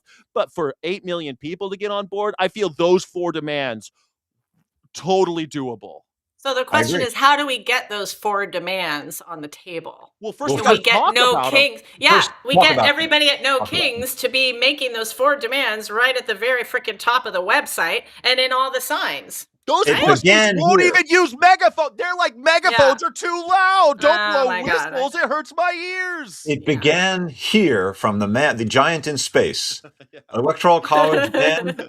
You're sort of, Sky, I feel like you're sort of getting to something that I brought up in the past. Where are the consequences? When are we ever going to see change if there aren't any consequences? These people who make these decisions that profit themselves, that are good for them and their buddies, and then it's like, oh, it wasn't real, or we were wrong. Well, where are their consequences at? And why would the next person who takes their place act any differently if the person before them didn't suffer any consequences? And it's like, okay, I don't know if I'll get in trouble for this or not, but that one guy that took out the CEO of the health company. Luigi, I was about to bring him up. Yeah. I mean, that was as close to going in the right direction as possible. I'll tell you what, people who are pieces of trash, who are the CEOs of some of these companies that profit by the suffer, right? They're mass murderers. And if someone stands up to it, let's prosecute them. Not only you want to prosecute the one who fine, but assassinated him, right? Killed him. Yeah, Luigi Mangione. If it's between more Luigi Mangionis or more Columbines, I'm taking Luigi Mangione every day. I wish that would catch on. For some reason, school shootings are popular in America instead of CEO shootings. Make that more popular. How do we get that into the zeitgeist? And then they could let them waste money on security and all the rest. Let's take that money, and then they will have no security. This is crazy that they're able to walk around with their heads held high in New York City and expect not to get shot. Lauded as brilliant men. And success stories. Yes, we reward cupidity and avarice, and then we're surprised that psychopaths are running the world and they're buying and selling children. We're surprised by this? And now replacing human workforce with AI robots for profit, and then I don't know what even. I mean, I guess what is that? The same workforce are the Homo sapiens that reduce their purpose in life by marching in the streets saying, "Jobs, jobs, we want jobs," and then they celebrate AI, which is going to make sure that they don't have jobs. Yeah. I mean, this is the other problem that I have. Like, I could tolerate that human beings are physically inferior to other species, except that we also walk around proclaiming our superiority constantly. And the animals that are actually magnificent and awe-inspiring are going extinct to make more room for us as we become further from superior. Well, we're also separated from our own humanity. We're separated from what makes us the human animal. Mentally, emotionally, physically, every version that forget the body shaming. Every possible aspect of Homo sapien is a more embarrassing version of the previous one, and it's the one that is going to wipe out everything else on the planet. Yeah, that makes it intolerable for me. I agree. Yeah. I mean, I'm not an ethicist or anything, but I feel like we have the ability to go back and get closer to what it means to be human. I think. I mean, look, man. Maybe when computers finally are better than all of us, which it seems like they already are, we'll stop teaching kids how to be computers and we'll start teaching them how to philosophize and have epiphanies about the what's right and wrong, and think about ethics. Maybe we'll get that. Maybe it'll be quick enough, and we'll save our whole our species and all the other species on planet Earth. But Leah, you wanted to say? Well, I guess of the 4 demands, Sky, I assume like, what if we've got Skyler and Sky who have 2 YouTube channels with a fair amount of followers, subscribers. So if we've narrowed it down, for instance, to these 4 demands, like, can we put that at the top of every single show, for instance?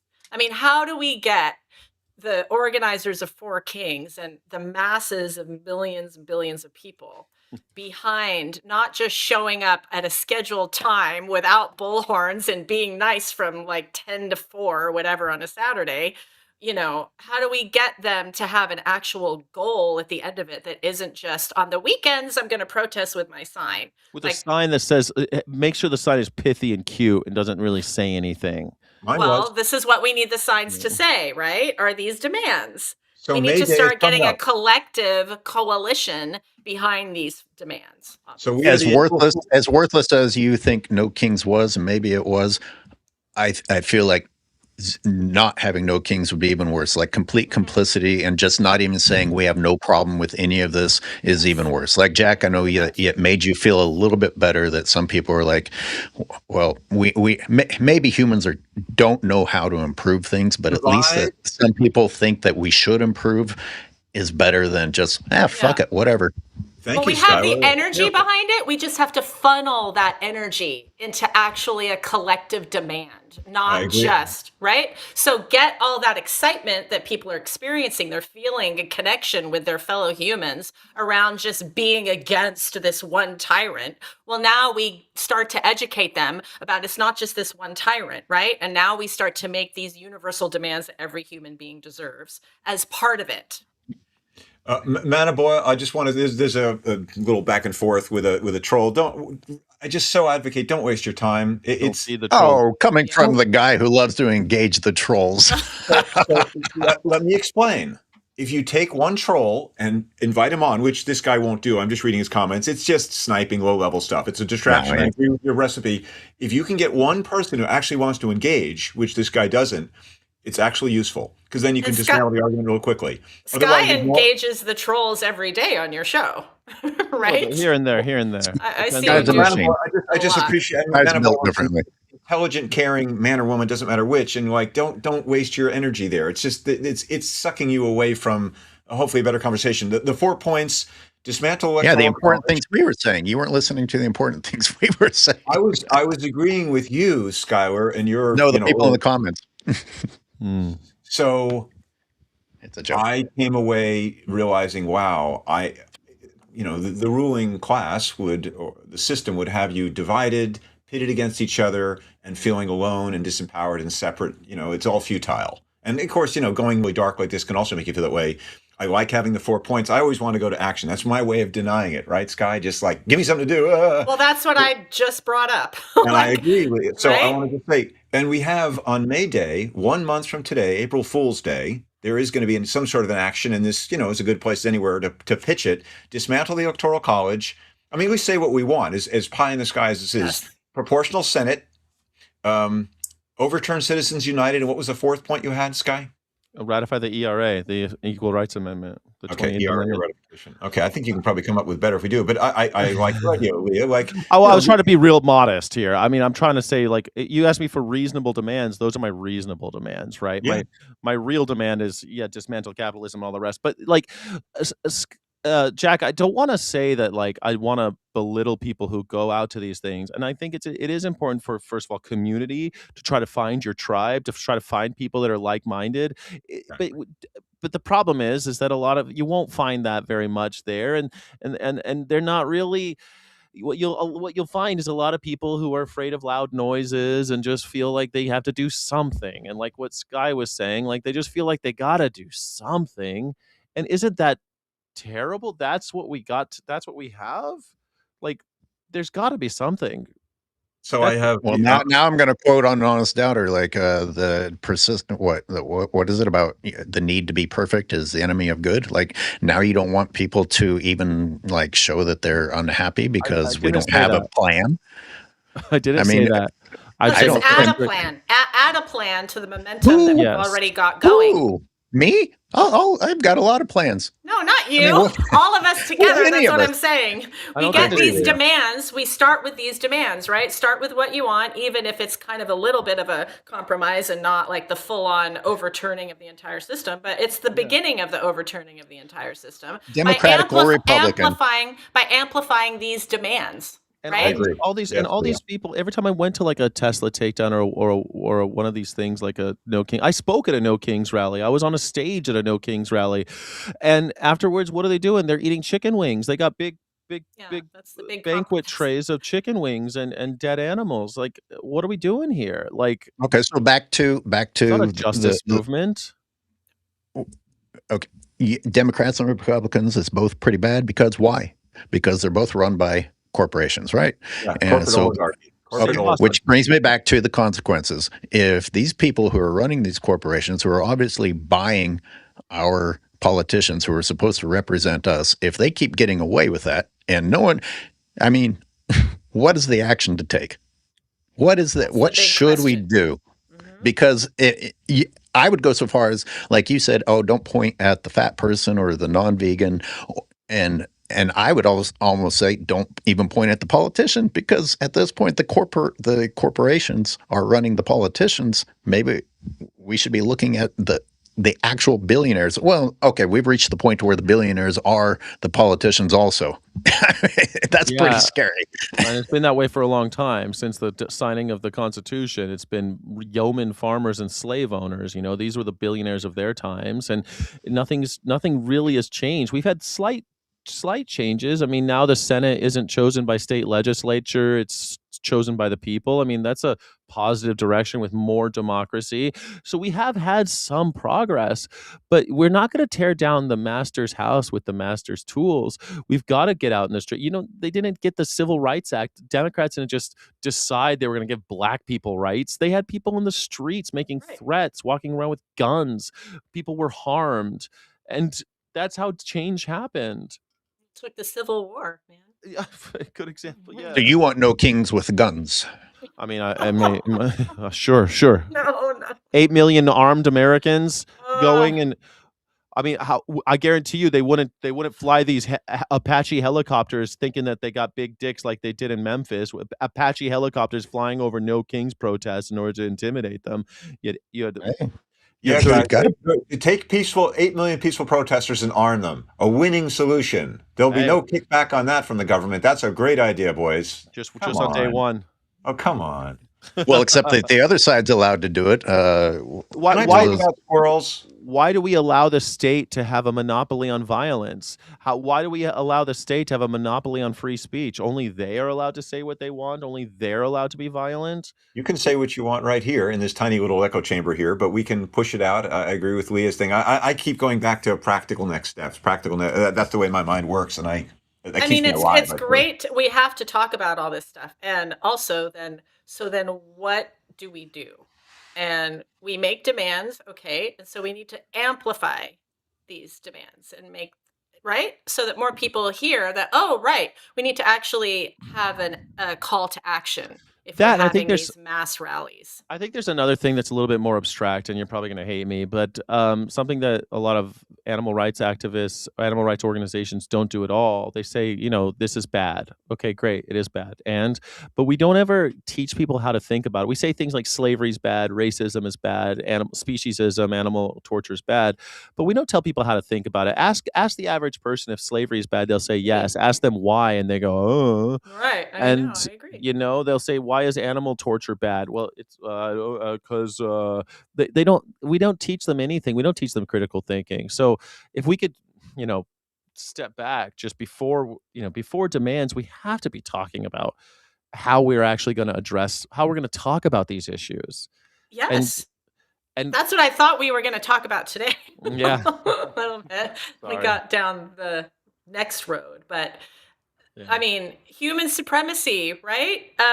Believing that some lives matter less is the root of all that's wrong with the world, right? And disconnection from nature, same thing.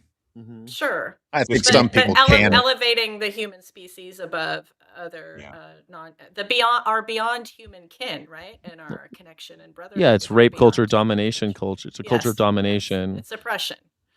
I think a pretty big percentage of the process of improvement is just removing the veil. I don't think you necessarily have to teach people every step after that, because for me, however to explain it, even someone who thought that they liked animals, I did not look at the things I didn't want to see.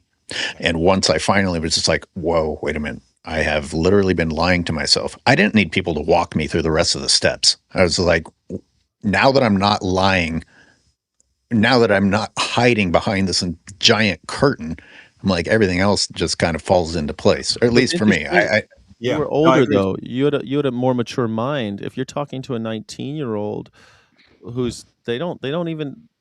they haven't even gotten that very. You were older and you already had kind of philosophical ideas of who you were. I don't necessarily think, it's funny. We want to get John Sanbonmatsu, author of Omnivore's Deception, on the show. And one of the questions I had yesterday is I want to ask him my experience with my own father teaching me how to fish in upstate New York. And I remember putting a worm before we even get to the fish, taking a worm who's wriggling this, we didn't put him down as a dumb creature, but we're certainly superior. He doesn't have our intelligence, and putting him on a hook. And it's, trying to get away. And I remember thinking and feeling like, this is horrible. And my father was not like an outdoorsman. It was like, yeah, I kind of know. And this is what you got to do. And the question I want to ask John is, just let me finish the thought, because it's complicated, is John Sanbonmatsu is a professor of ethics and philosophy. And I want to get his take, because this is his realm. How much do kids have an innate ability to empathize, which I think exists, but then I was able to override that very quickly with my dad, who loved me, and who was a nice guy, he was gentle, never hit me or anything like that. He taught me to do this because he was taught it. How powerful that is. Do kids need to be taught ethics, or do we have it innately, and to what extent? Thank you, because SkyJack was talking about age, and I was about to say, and you led to this, we already were there. We know better. And humans teach us not to know better. We should be able to get back there pretty quickly once you remove the brainwashing. You have to reject the entire permission structure. 5 years old, 18, 20, 45, 70. So, I mean, and yes, I think this is where showing the truth of what really happens, that's just the symptom, right? The horrors and the truth of what really happens. Now Skyler's disappeared. That can get right down to the root of things without needing right away all of the concepts and the philosophies. I mean, that's what hit me. And then we have examples in universities, like 19, 20-year-old, kids, students who haven't yet necessarily been fully indoctrinated by society. And then you have allied scholars, Faraz Harsini's organization, they're doing outreach, they're showing footage, they're talking about oppression, they're talking about enslavement, and these kids are getting it. So what I'm saying is a mixed bag. They get it because they're getting both of these things. They're getting the truth. But then they walk right back into the permission structure that allowed me, when I learned how to fish, we used little fish, and we knew you got to put the hook directly through both of their eyeballs so that they can't see where they're going, and it hooks them around the skull so that they can't escape the hook. They won't wriggle loose, and then you throw them in the water, and they struggle to live, so you could catch a bigger fish. Did you wince when you did that as a child, and how old were you? I want to say I had the same experience when I went fishing with my dad. Yeah. No, when I went fishing with my dad, but I didn't change because of societal pressure. Absolutely. I was giving the example of ASAP because there are a large group of kids now, 20-year-old students, who have changed and have become activists as a result of that. Yeah. I was, of course, there's a little bit of squeamishness that you have to get over immediately because there's other boys there, and there's a man telling you how to be a man, and then you're a little baby if you don't, or worse if you're squeamish about these things, and this is what big boys do, this is what men do. And so you want to be a man when you're a little boy. And so I can't remember how old I was, but I was young enough. I was like, I don't know, 10 or 11. I don't know however old you are when you're doing stupid stuff like that. I think I was at summer camp, and I wanted to deep sea fish, and I wanted to fish off a pier, and it was so beautiful at the ocean and everything. That's what I thought I was getting into. But instead I popped eyeballs out of fish all day, and then when we caught fish, we had to gut them on right there in front of everybody. It's disgusting.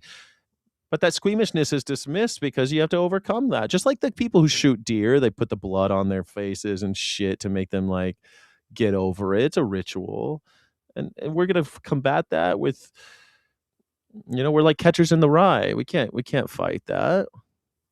Well, it's back to your symphony, my friend. It's on the individual level and on the collective level as well. It's both the micro and the macro. Yeah, except we have a distribution of labor problem there. There aren't enough of us to do the symphony. When it would be nice if we had more claims makers and flag carriers and people who could march in one direction. But instead, this is why we're divided, and then the EA groups take over. They hijack the movement. Like, I don't even want to go to AVA anymore because it's just like an EA summit. It's nothing. It's not for me anymore. We talked about this in the Humane Hoax conference. You did? That's where you guys met, yeah. right? We talked about, I met Sky at the AVA conference. AVA stands for? AVA Summit, Animal and Vegan Advocacy Summit. Yeah, thank you. Every year Yes. And well, they changed the cities. This year's in Canada. But in the Humane Hoax conference, it was me and Layla Hassam of Animal Freedom Network. Yeah. And Project Phoenix, who wrote this incredible article called "Have We Lost Our Nerve as a Movement?" And then also Faraz Harsini, and the subject of EA came up. We had quite the discussion about it. Effective altruists, which I know most people don't even know what I'm talking about. But yeah, it's a huge influence on the animal, quote, protection movement. And it's not even about really ending animal exploitation. It's just about reducing suffering and convincing people that cage-free is going to reduce suffering. So it's a just big to reinforce problem. that important point. Is it Layla? Is her name? Is that how it's pronounced? Mm-hmm. Layla Yeah, Hassam. I was listening. What's her full name? Hassam. Layla Layla Hassam. Hassam. So I was listening to her talk in the conference with you with Hope Bohanec recently, and it was wonderful. It really kind of clarifying for me how it diverts attention away from just speaking the simple truth that we shouldn't, as has been said here by these wonderful, our audience, Vegan Anthem and Manaboy, just saying we shouldn't, animals are not here for us to use and exploit and kill and all that. It's such a simple message. Just say that undiluted, and this gigantic effort by EA, effective altruism, is to not say that message, but instead say, well, we can do it better, or we can use animals in a nice way. And that is a huge distraction. Or if you want to speak boldly, go back to the consequences, because, like the troll in the chat wants to speak boldly, but I'm sure would never, ever, ever not actually go through what these animals go through, wouldn't even sit and watch one day of their lives without a break. Kind of like the CEOs of these companies who sit in their palaces and decide the suffering that all of us peasants should go through for their benefit, and meat eaters pretending like they know where their food comes from. But if you in fact tracked it to where it came from and said, if you want to keep eating this and speak boldly about it's not a problem and that you're a good person, sit here for one day. Sit here for one day. And you can't close your eyes. You can't cover your ears. You won't do it. And you want to sit here and act brave and talk trash, but you don't even have the bravery to go and face the thing you're pretending that you know about. Yes, it's why I choose to have a little bit of hope, because if we can, and it's a huge ask, it's Herculean, I know that, but if we can just expose the truth, show the truth, reveal the truth, most people, not everyone, but the majority of people will be aghast. The majority of people in the world do like animals or even love animals, and which is why Majority, there's a multi-billion-dollar industry of marketing and advertising that lies to people and hides the truth in all sorts of ways. well, the majority of people have been convinced that it's a necessary evil. I mean, this is something. Okay, yeah, the world sucks. World's hard. War is necessary, and so is killing animals. I mean, you could show them the horrors of war. We had Vietnam went on for 10 years. No matter how many times they showed how many people were getting vaporized by napalm. But in part, No, that war but was looking at finally- it on TV, it's different because I understand your point. But as soon as your family's affected by war, you suddenly might be like, well, you know what? Maybe war isn't necessary. Exactly, but my family is not going to be affected by. They're not going to be put into a cage and forced to secrete their menstruation so that a billionaire can make better profits. That's not going to happen. It's not going to affect the average person. That's why I mean the back to vast speciesism. majority. Yeah, The- species system. Right. The So separation- they're not going to do it, but they can walk away from here hearing the question that I asked. Do you have the bravery to go and actually look at what you're pretending that you know about? Will you even actually go look at it? Or are you just going to keep lying in order to keep talking the nonsense that you're talking? And putting ourselves in the victim's position, because the animals are victims. I mean, I haven't been There to are an non-human. Go there. Be with the if victim. you put yourself in the victim's position, or someone that you Bingo, care about, exactly. someone is always a dog, right? You can start out with that. You see your dog as someone, as part of your family, or your child.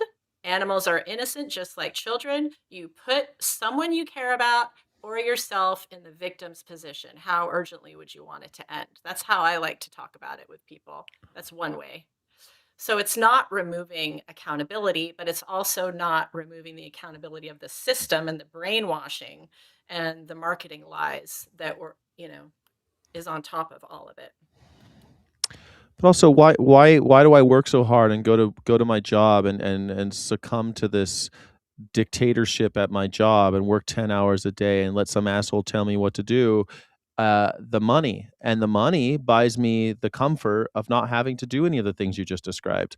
That's why I torture myself at work every day. I have this small I think it's monumental to go work for some asshole all day, but like, you do this so that you can get your salary so that you don't have to do all the things you described.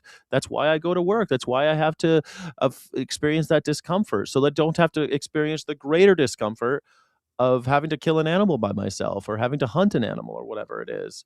But it's necessary, obviously, right? It has to be necessary, because otherwise everyone wouldn't be doing it. I mean, well, you can't. As you know, we can't all be hunting anymore. There aren't enough wild animals left. We've destroyed the But wild that's animals. why I always say you also have to address the necessary argument, which is actually no, it's not necessary. And if you have access to a grocery store and or plant foods, you have access to being vegan. You can be vegan, and you should be vegan, and you must be vegan if you yourself wouldn't want to be in the slaughterhouse. But we have a authority problem there too. Like, who are you to tell me what's necessary, right? Like, who are you to tell me? Like, this is another issue. Like, For your survival, for your some physical rando on the street's going to tell me that. Meanwhile, everyone's doing it. Mm-hmm. Everybody. Yeah, but all of us changed, right? So I mean, if you just believe that nobody's going to change based on those things that you talk to people about and then showing them the truth, then what do we say? People might change, and there's all sorts of evidence that people meet Gary Yourofsky or something, and then they or you or us, all of us. Yeah, and they they stop eating talking. for a while, but then they stop eating animals a little bit, or they'll have a vegan meal that day or something. I mean, Or you become like us, and you become activists, and you reject the status quo, and you do something different with your life, and you refuse to ever take part in any of it. And that does happen too, Sky. And you build community. I mean, I'm asked to speak April 19th in San Francisco at Earth Day, asked by the San Francisco Vegan Society to give a talk about, coming in from the environmental wing, which I did through Cowspiracy, the movie. And I mean, I'm excited to do it because I will speak to a crowd of presumably like meat eaters who are environmentalists, and I will, I think, cleverly point out the contradiction there, and they can make a change that day and join the San Francisco Vegan Society, and to your point, then meet a group of people, 20, 30, 40 people that get together and support each other. So you're not just alone and, become a recidivist, as we were saying before. You slide back into the dominant culture. Right. Again, this is the optimistic take. I can't disagree with the pessimism. You and Skyward today are the pessimists at the moment on this show. And so be it. I mean, it's a dark friggin' time. And but we need all of that. We need all of that. We need total acknowledgement of the orchestra, the evil and the orchestra. Yeah, I don't want to be I don't want to be a pessimist about it. I just in something like 15 years around there, the word vegan will be 100 years old. Do you think that anything has changed for the better? That's a great question. Actually, but look behind you at the planet Earth. If that's Earth in the last behind you, 50 years for I mean, veganism's been around for 1944, right? 1945, whatever. Sure. People know what the word is now. You have That's soy, the first but step. most people don't know what it means, though. That's the problem. But also, you go into grocery stores now, and you'll find soy milk, you'll find almond milk. That's something. So we have more consumer choice. Great. Yeah. More animals are killed every year. I know. The trend is going the opposite direction, Leah. So how can we say that? Because of, in my opinion, well, and again, this is just my opinion, but the influence of EA. And it's really about money. It's all about money, right? In 15 years, the word vegan will be 100 years old, and we've accomplished what amounts to nothing. Right. But we spent a lot of money. In a lot of ways. In a lot of ways. But what's the new direction we could be going in? Is challenging the way, the effective influence of the EA system. Right? EA is just a manifestation of capitalism. I know. So we have to tackle that, right? Well, I mean, I guess we could dismantle. It's like after the war, they had to decide, how are we going to feed all these people in a time of scarcity? How are we going to do it? And they said, well, maybe we should stop eating animals. And the other people were like, no, maybe we should feed them more, and let's torture animals, and we can feed a lot of people, and we'll cut their ears off and cut their tusks out and trim their tails. We'll do something really horrible because we'll be able to make more money that way. Now, who won? The capitalists won, and we're still organizing deck chairs on the Titanic. Yes. And going to AVA summits. I'm not pessimistic, guys. I'm fucking desperate. I'm desperate for change. And I don't know that I look around to my fellow vegans and I'm like, how are you not experiencing the same desperation? And I start thinking, well, maybe it's because people didn't come to it. I'm not accusing you. I'm I know you're not accusing the me. movement it was DOA. It's sick. I don't even want to use the word vegan anymore. I've got warped. Yeah. I've got a tattoo of a PETA bunny on my arm, and I'm embarrassed of it at this point.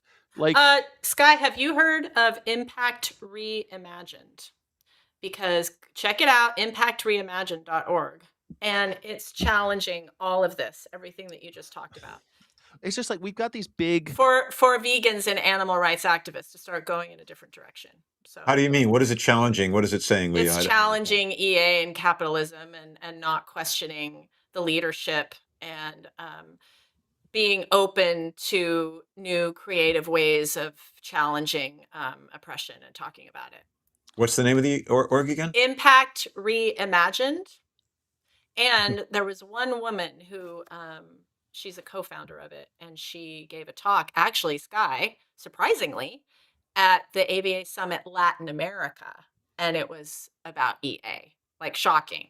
Like, whoa, because you wouldn't have seen that at the one in LA that we were at. That's for John sure. Senbonmatsu wrote this incredible short essay about EA, and it's called Effective Altruism and the Reified Mind. And I feel like, and I interviewed him about that essay. I think it's fabulous. Everyone should read it. It, I think, is the perfect picture of what EA is and why it's so successful and why billionaires happen to love it so much.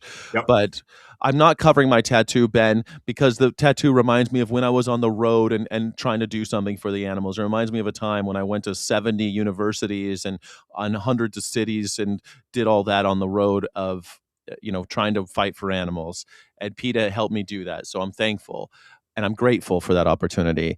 I just am desperate for change. And I don't think we're going to get there if we stop. We never talk about dismantling capitalism. We never talk about killing all the billionaires. We never talk about things that could actually change things. If you took all forget about killing. If you took them all and you put them on a yacht in the middle of the ocean, you take all the billionaires and you put them on a yacht in the middle of the ocean and no one's allowed to talk to them anymore. And you feed them, you house them, they just can't leave the boat. and they have no internet access, we Well, wouldn't even notice. The world would get dramatically better. we can message this better. How about outlaw billionaires? Billionaires aren't allowed. It's like breaking up back in the day. Remember they broke up, made the baby bells out of the phone company? Yeah. Anti-monopoly stuff. So it's anti-billionaire legislation. Yeah, You but can't have Jack, that much money. It gets put it back into the people after the workers. outlawing a type of person is just a threat of violence. You're basically just saying the same thing I am. No. Behavior. And Outlawing if you how become much- a billionaire, we're going to do something very naughty to you. Well, you can't. You only become a billionaire in a corrupt system that funnels all the wealth to the top and takes away the capital from the worker, right? Yeah, I mean, yeah, absolutely. We're in a corrupt system, but I don't know how. I am loath to be in the lovable loser crowd with Bernie Sanders saying, "Well, one of these days, if we just tax them just the right amount, maybe we'll solve it all. We can keep the system and all of our comforts." Don't you make fun of Bernie? Bernie's Don't you do that. Don't you do that. Bernie is like the Chicago Cubs pre-2016. They can't win. He can't change anything. He's inside the master's house using the master's tools, hoping that one of these days I'll make a big change. How'd that go for Bernie? I think it went. He almost became the president, other than the DNC. If it weren't for freaking Lovable Hillary, loser. if it weren't for so many Democrats voting for Hillary, If it weren't for this horrible system, Bernie might have made something of himself. Poor bastard. He got nothing. And vegans, 100 years are coming up on the word vegan, and we've accomplished nothing. You put me in the uncomfortable position of arguing against a pessimist in today's world. Like, how am I supposed to do that? I love this. Well, he almost did something. Great. Well, 50 years, educated a lot. 50 years of service. Thank you. When he dies, hopefully in more than 10 years from now, there will be great eulogies to the man who touched many people's hearts and woke people up to a lot of people who raised awareness. And yeah, if you say that the measure is you have to break down capitalism and dismantle the system, everything's a failure. well, to your a lot point. of what Bernie's mantras include Sky, your demands. Right.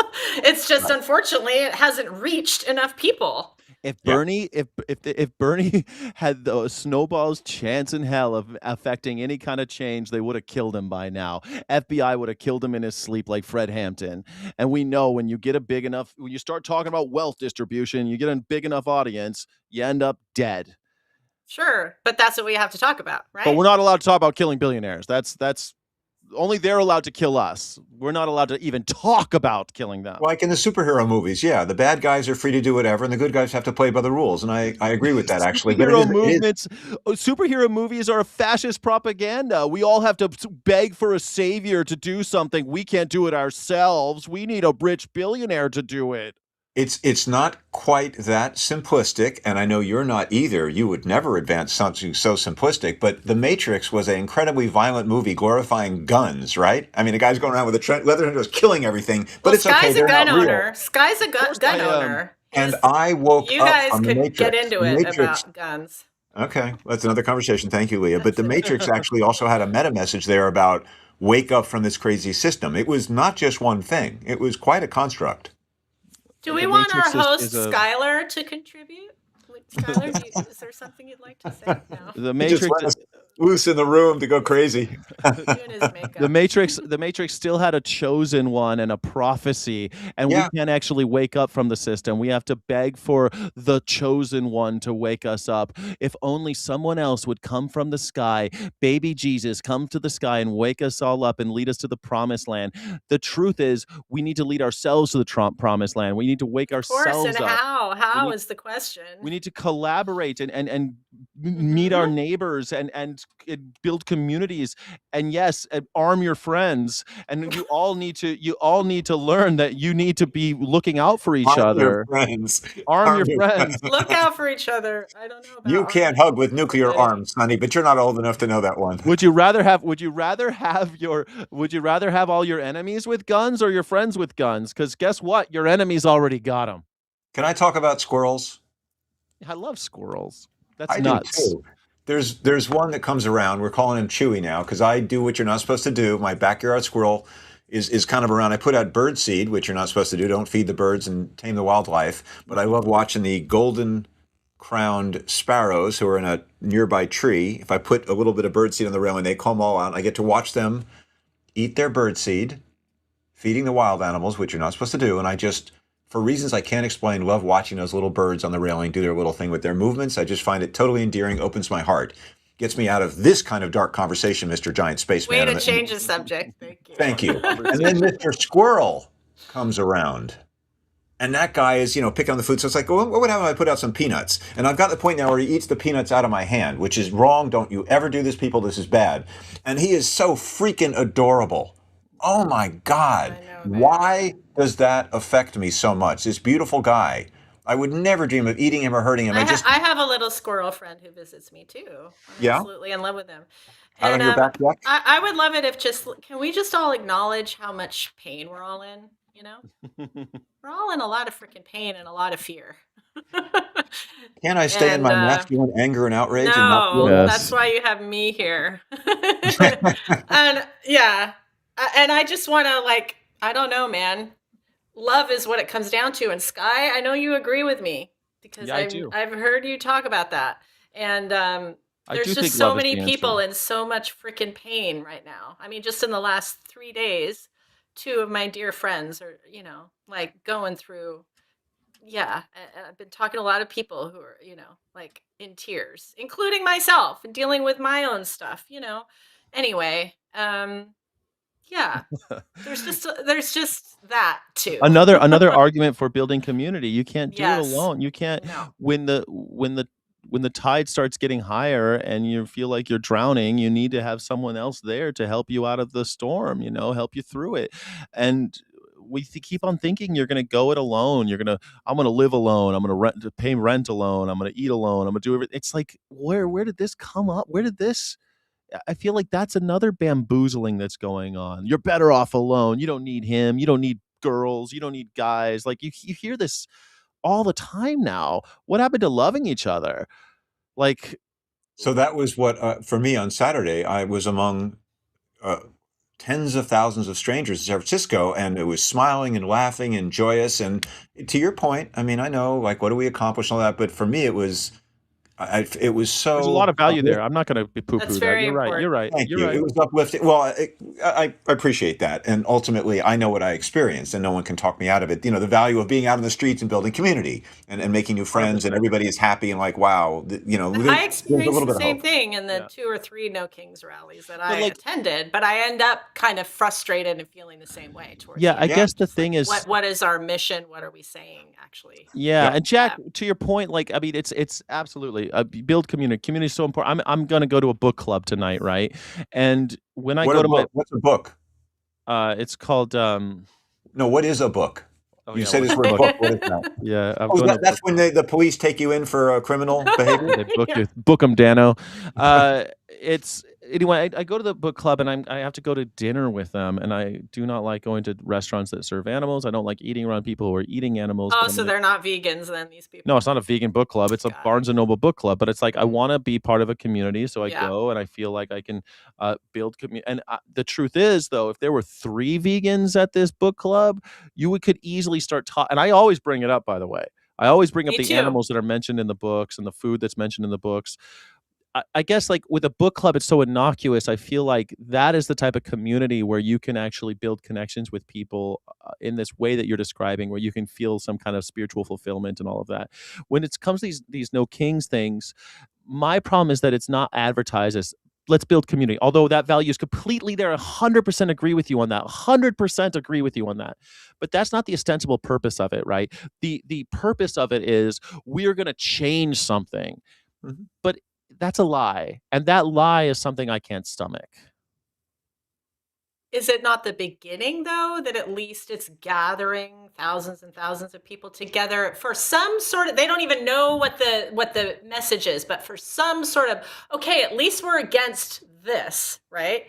That's at least a seed of something because they're feeling connection, and that is essential.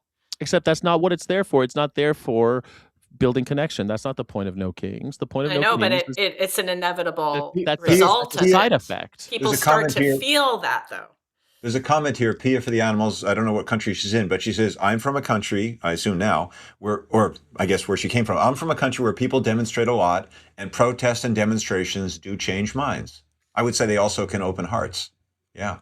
Where are you from, Of course, Pia? I'm not saying protest doesn't work. When the hell did I say that? I've Never. You said it never. I've never said that. I have a megaphone and I like to use it. I'm hell on a fucking megaphone. I love screaming into a megaphone. I know all the chants by heart. I'm great at it. But I love to speak out. So I've protested in so many different states. It's embarrassing. I've got an arrest record to prove that I protest. I just am not okay with the lie that No Kings is about no king. It's not even the name is bullshit. No Kings. They're just not asking. Yeah, it's not for. What are you? Yeah, what's the for? What are you for? Yeah, that's all I'm saying. I'm being critical of something. Is it not allowed anymore? I agree. Yeah, no, I all your redirected. points, Sky. Yeah. Cool. Okay. We really scared off Skyler. We scared off Skyler. Well, we are coming up on the 2-hour mark. So, does anybody else have any other commitments today? 2 hours. My 2 hours. 2 hours. My about the length of time I can stream these days. I used to go 3 hours, but speaking of which, how is your urine bag doing? It probably is near full now. No. Yeah, it's getting there. Well, with Speaking all of this streaming, I've drunk. It's funny. I've drunk all this coffee and all this water. It's almost empty. But no, I'm telling you, don't you just reattach that back to the urine bag where you got it from? Camel. Yeah, that's what I'm doing. It's got a filter in it, and that's every time you see my hand move downstairs, that's what it's doing. You know what? We should have started out with some poetry, and then God knows where that would have led us. Oh, speaking of which, I've got a book of poetry coming out very soon. It was supposed to come out on the 31st, but I got my heart broken instead. So yeah, it's called the Chris Hemsworth Sonnets. It did put a little wrinkle in my schedule, but it is on track to be released in the next couple days. And everyone should follow me on SkyJack Morgan channel on YouTube. You can find me on Instagram if you'd like, but SkyJack Morgan on YouTube, please. If you care about find me on Instagram with my little 1,200 followers. How do we find you, Leah? Leah for Animals. L-I-A. F-O-R. Leah for Animals. Yeah, for Animals. Yeah. Okay, and I can't be found. I'm hiding. No. Ignore treespiritproject.com. I don't know why the name. Yeah, thank you. treespiritproject.com, and I will be probably at Union Square this Saturday, joining in San Francisco. In San Francisco, thank you. Union Square, Anonymous for the Voiceless, to do street outreach, which I find really fascinating in all its ups and downs. And then Earth Day demonstration on April 19th is probably worldwide, but I'll be participating in the one for the San Francisco Vegan Society on Saturday in San Francisco, April 19th. Skyler Thomas, who's there, up Left there us. in the cloud. He looks like a Rothko painting. Very good. Watching Humans. I'm a Rothko painting. This show is being posted after the fact, after we're done with our 2 hours, on the Watching Humans channel on YouTube, where you can also find SkyJack Morgan on YouTube. Leah cannot be found on YouTube. She's hiding. Yes, I am on YouTube. What's your station on YouTube? Oh, it doesn't matter. It's just my name. And I think next time, again, being a woman, let's all talk about heartbreak. Why not? Oh, I'm busy. Everyone's been through it. Everyone's been through it. And as I heard someone say the other day, if I'm going through it and I feel I'm alone in it, no, it must mean that others are going through it too. Yeah, Leah, are you using your phone to stream right now? No, I'm on laptop. It's a laptop. Pro. Cool. Yeah. Which means audio. I was just wondering. I was wondering what your setup is, because I was going to say this is my first time doing this. Get yourself a $50 mic, and we should. Oh, is it bad quality? No, it's not bad quality.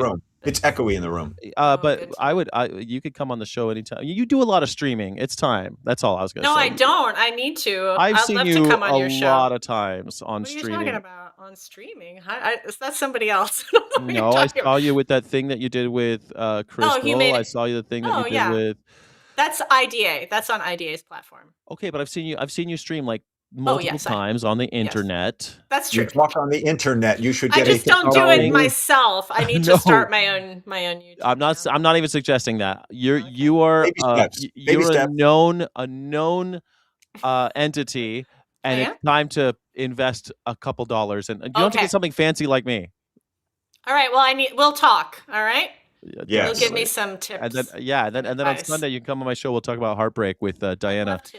Okay. Yeah, let's do it. Oh, I love Diana the vegan too. Comedian. Yeah, and by the way, and I love your poetry, which I've shared. At the very beginning of this show, someone suggested us four or 3.5 and Rothko should host a show where people call in and ask questions, which I think is a great idea to mix it up. To, how would our 4 different personalities interact with the big bad world out there and the wonderful good world, who ask us all sorts of different questions? That'd be a lot of fun. Yeah, I do a call-in show every day, so I'd be happy to. I just wish I had your talent for not needing to sleep. It's awesome. Yeah, I hate sleep. God, it's funny. I need to sleep, but I really I'm offended. I'm offended by my need to sleep. I hate it. I love every people. I hate people say people can be whatever they want to be, but I hate it when people say I'm not a morning person. I'm like, fuck, the morning's great. Or people say I'm not a night owl. I'm like, what do you mean? The night is great. Like, what do you mean? Every hour It's of the all day is good. great. I love it. Why do I have to sleep? Yeah. I don't want to sleep till I'm dead. It's so annoying. I know. And damn it, no matter, only because certain people may be watching, but I need 8 hours supposedly. But why, no matter what time I go to bed, do I wake up at 4:30 in the morning still now, all the time, like in the last year? You're expected to give a third of your life. This is why another meditation. Now I call it napitating. We could talk about that. That could be a whole hour. I call it napitating now because I do sometimes, like, I'm not ashamed of falling asleep if I'm meditating. I will meditate on my back now because if I set a timer for 30 minutes, I meditate for 20, and I know that if I overshoot because I accidentally fall asleep, I'll get 10 minutes at least of meditation and 20 minutes of sleeping maximum, so I can. I do that. I try to fall asleep with starting with meditating, and then there couldn't be a better way to fall asleep though, because you're going into your deep subconscious, and the stuff that is in your mind right before you fall asleep, you better watch out, because if you're falling asleep to watching the news, that's that subliminal training that's deeply affecting your psyche, man. Right? Got to be careful of content going in, because God knows what's coming out. Garbage in, garbage of your out. Pores. Meditate ever since I got into meditation 20 years ago. I always do it lying down, but I know to call it shavasana. And now it's not lying down, you see. Yeah, now it's a pose. Now it's a yoga pose. Trendy word. It's a shape. It's a shape that you're assuming. So what if we if we walk off a podcast, but it doesn't officially end? What happens? A zombie podcast, I guess. What happened to Skyler? Who? Hates us, I guess. She's over it. All right. Well, I've gotta just turn my camera off, I guess. Then.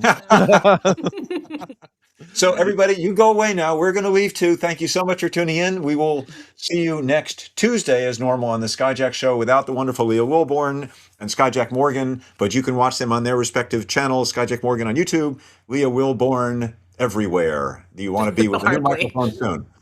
Thanks, everybody. I'm Jack Gescheit of Tree Spirit Project. Thanks, Jack. Thanks, Skyler. Thanks, buddy.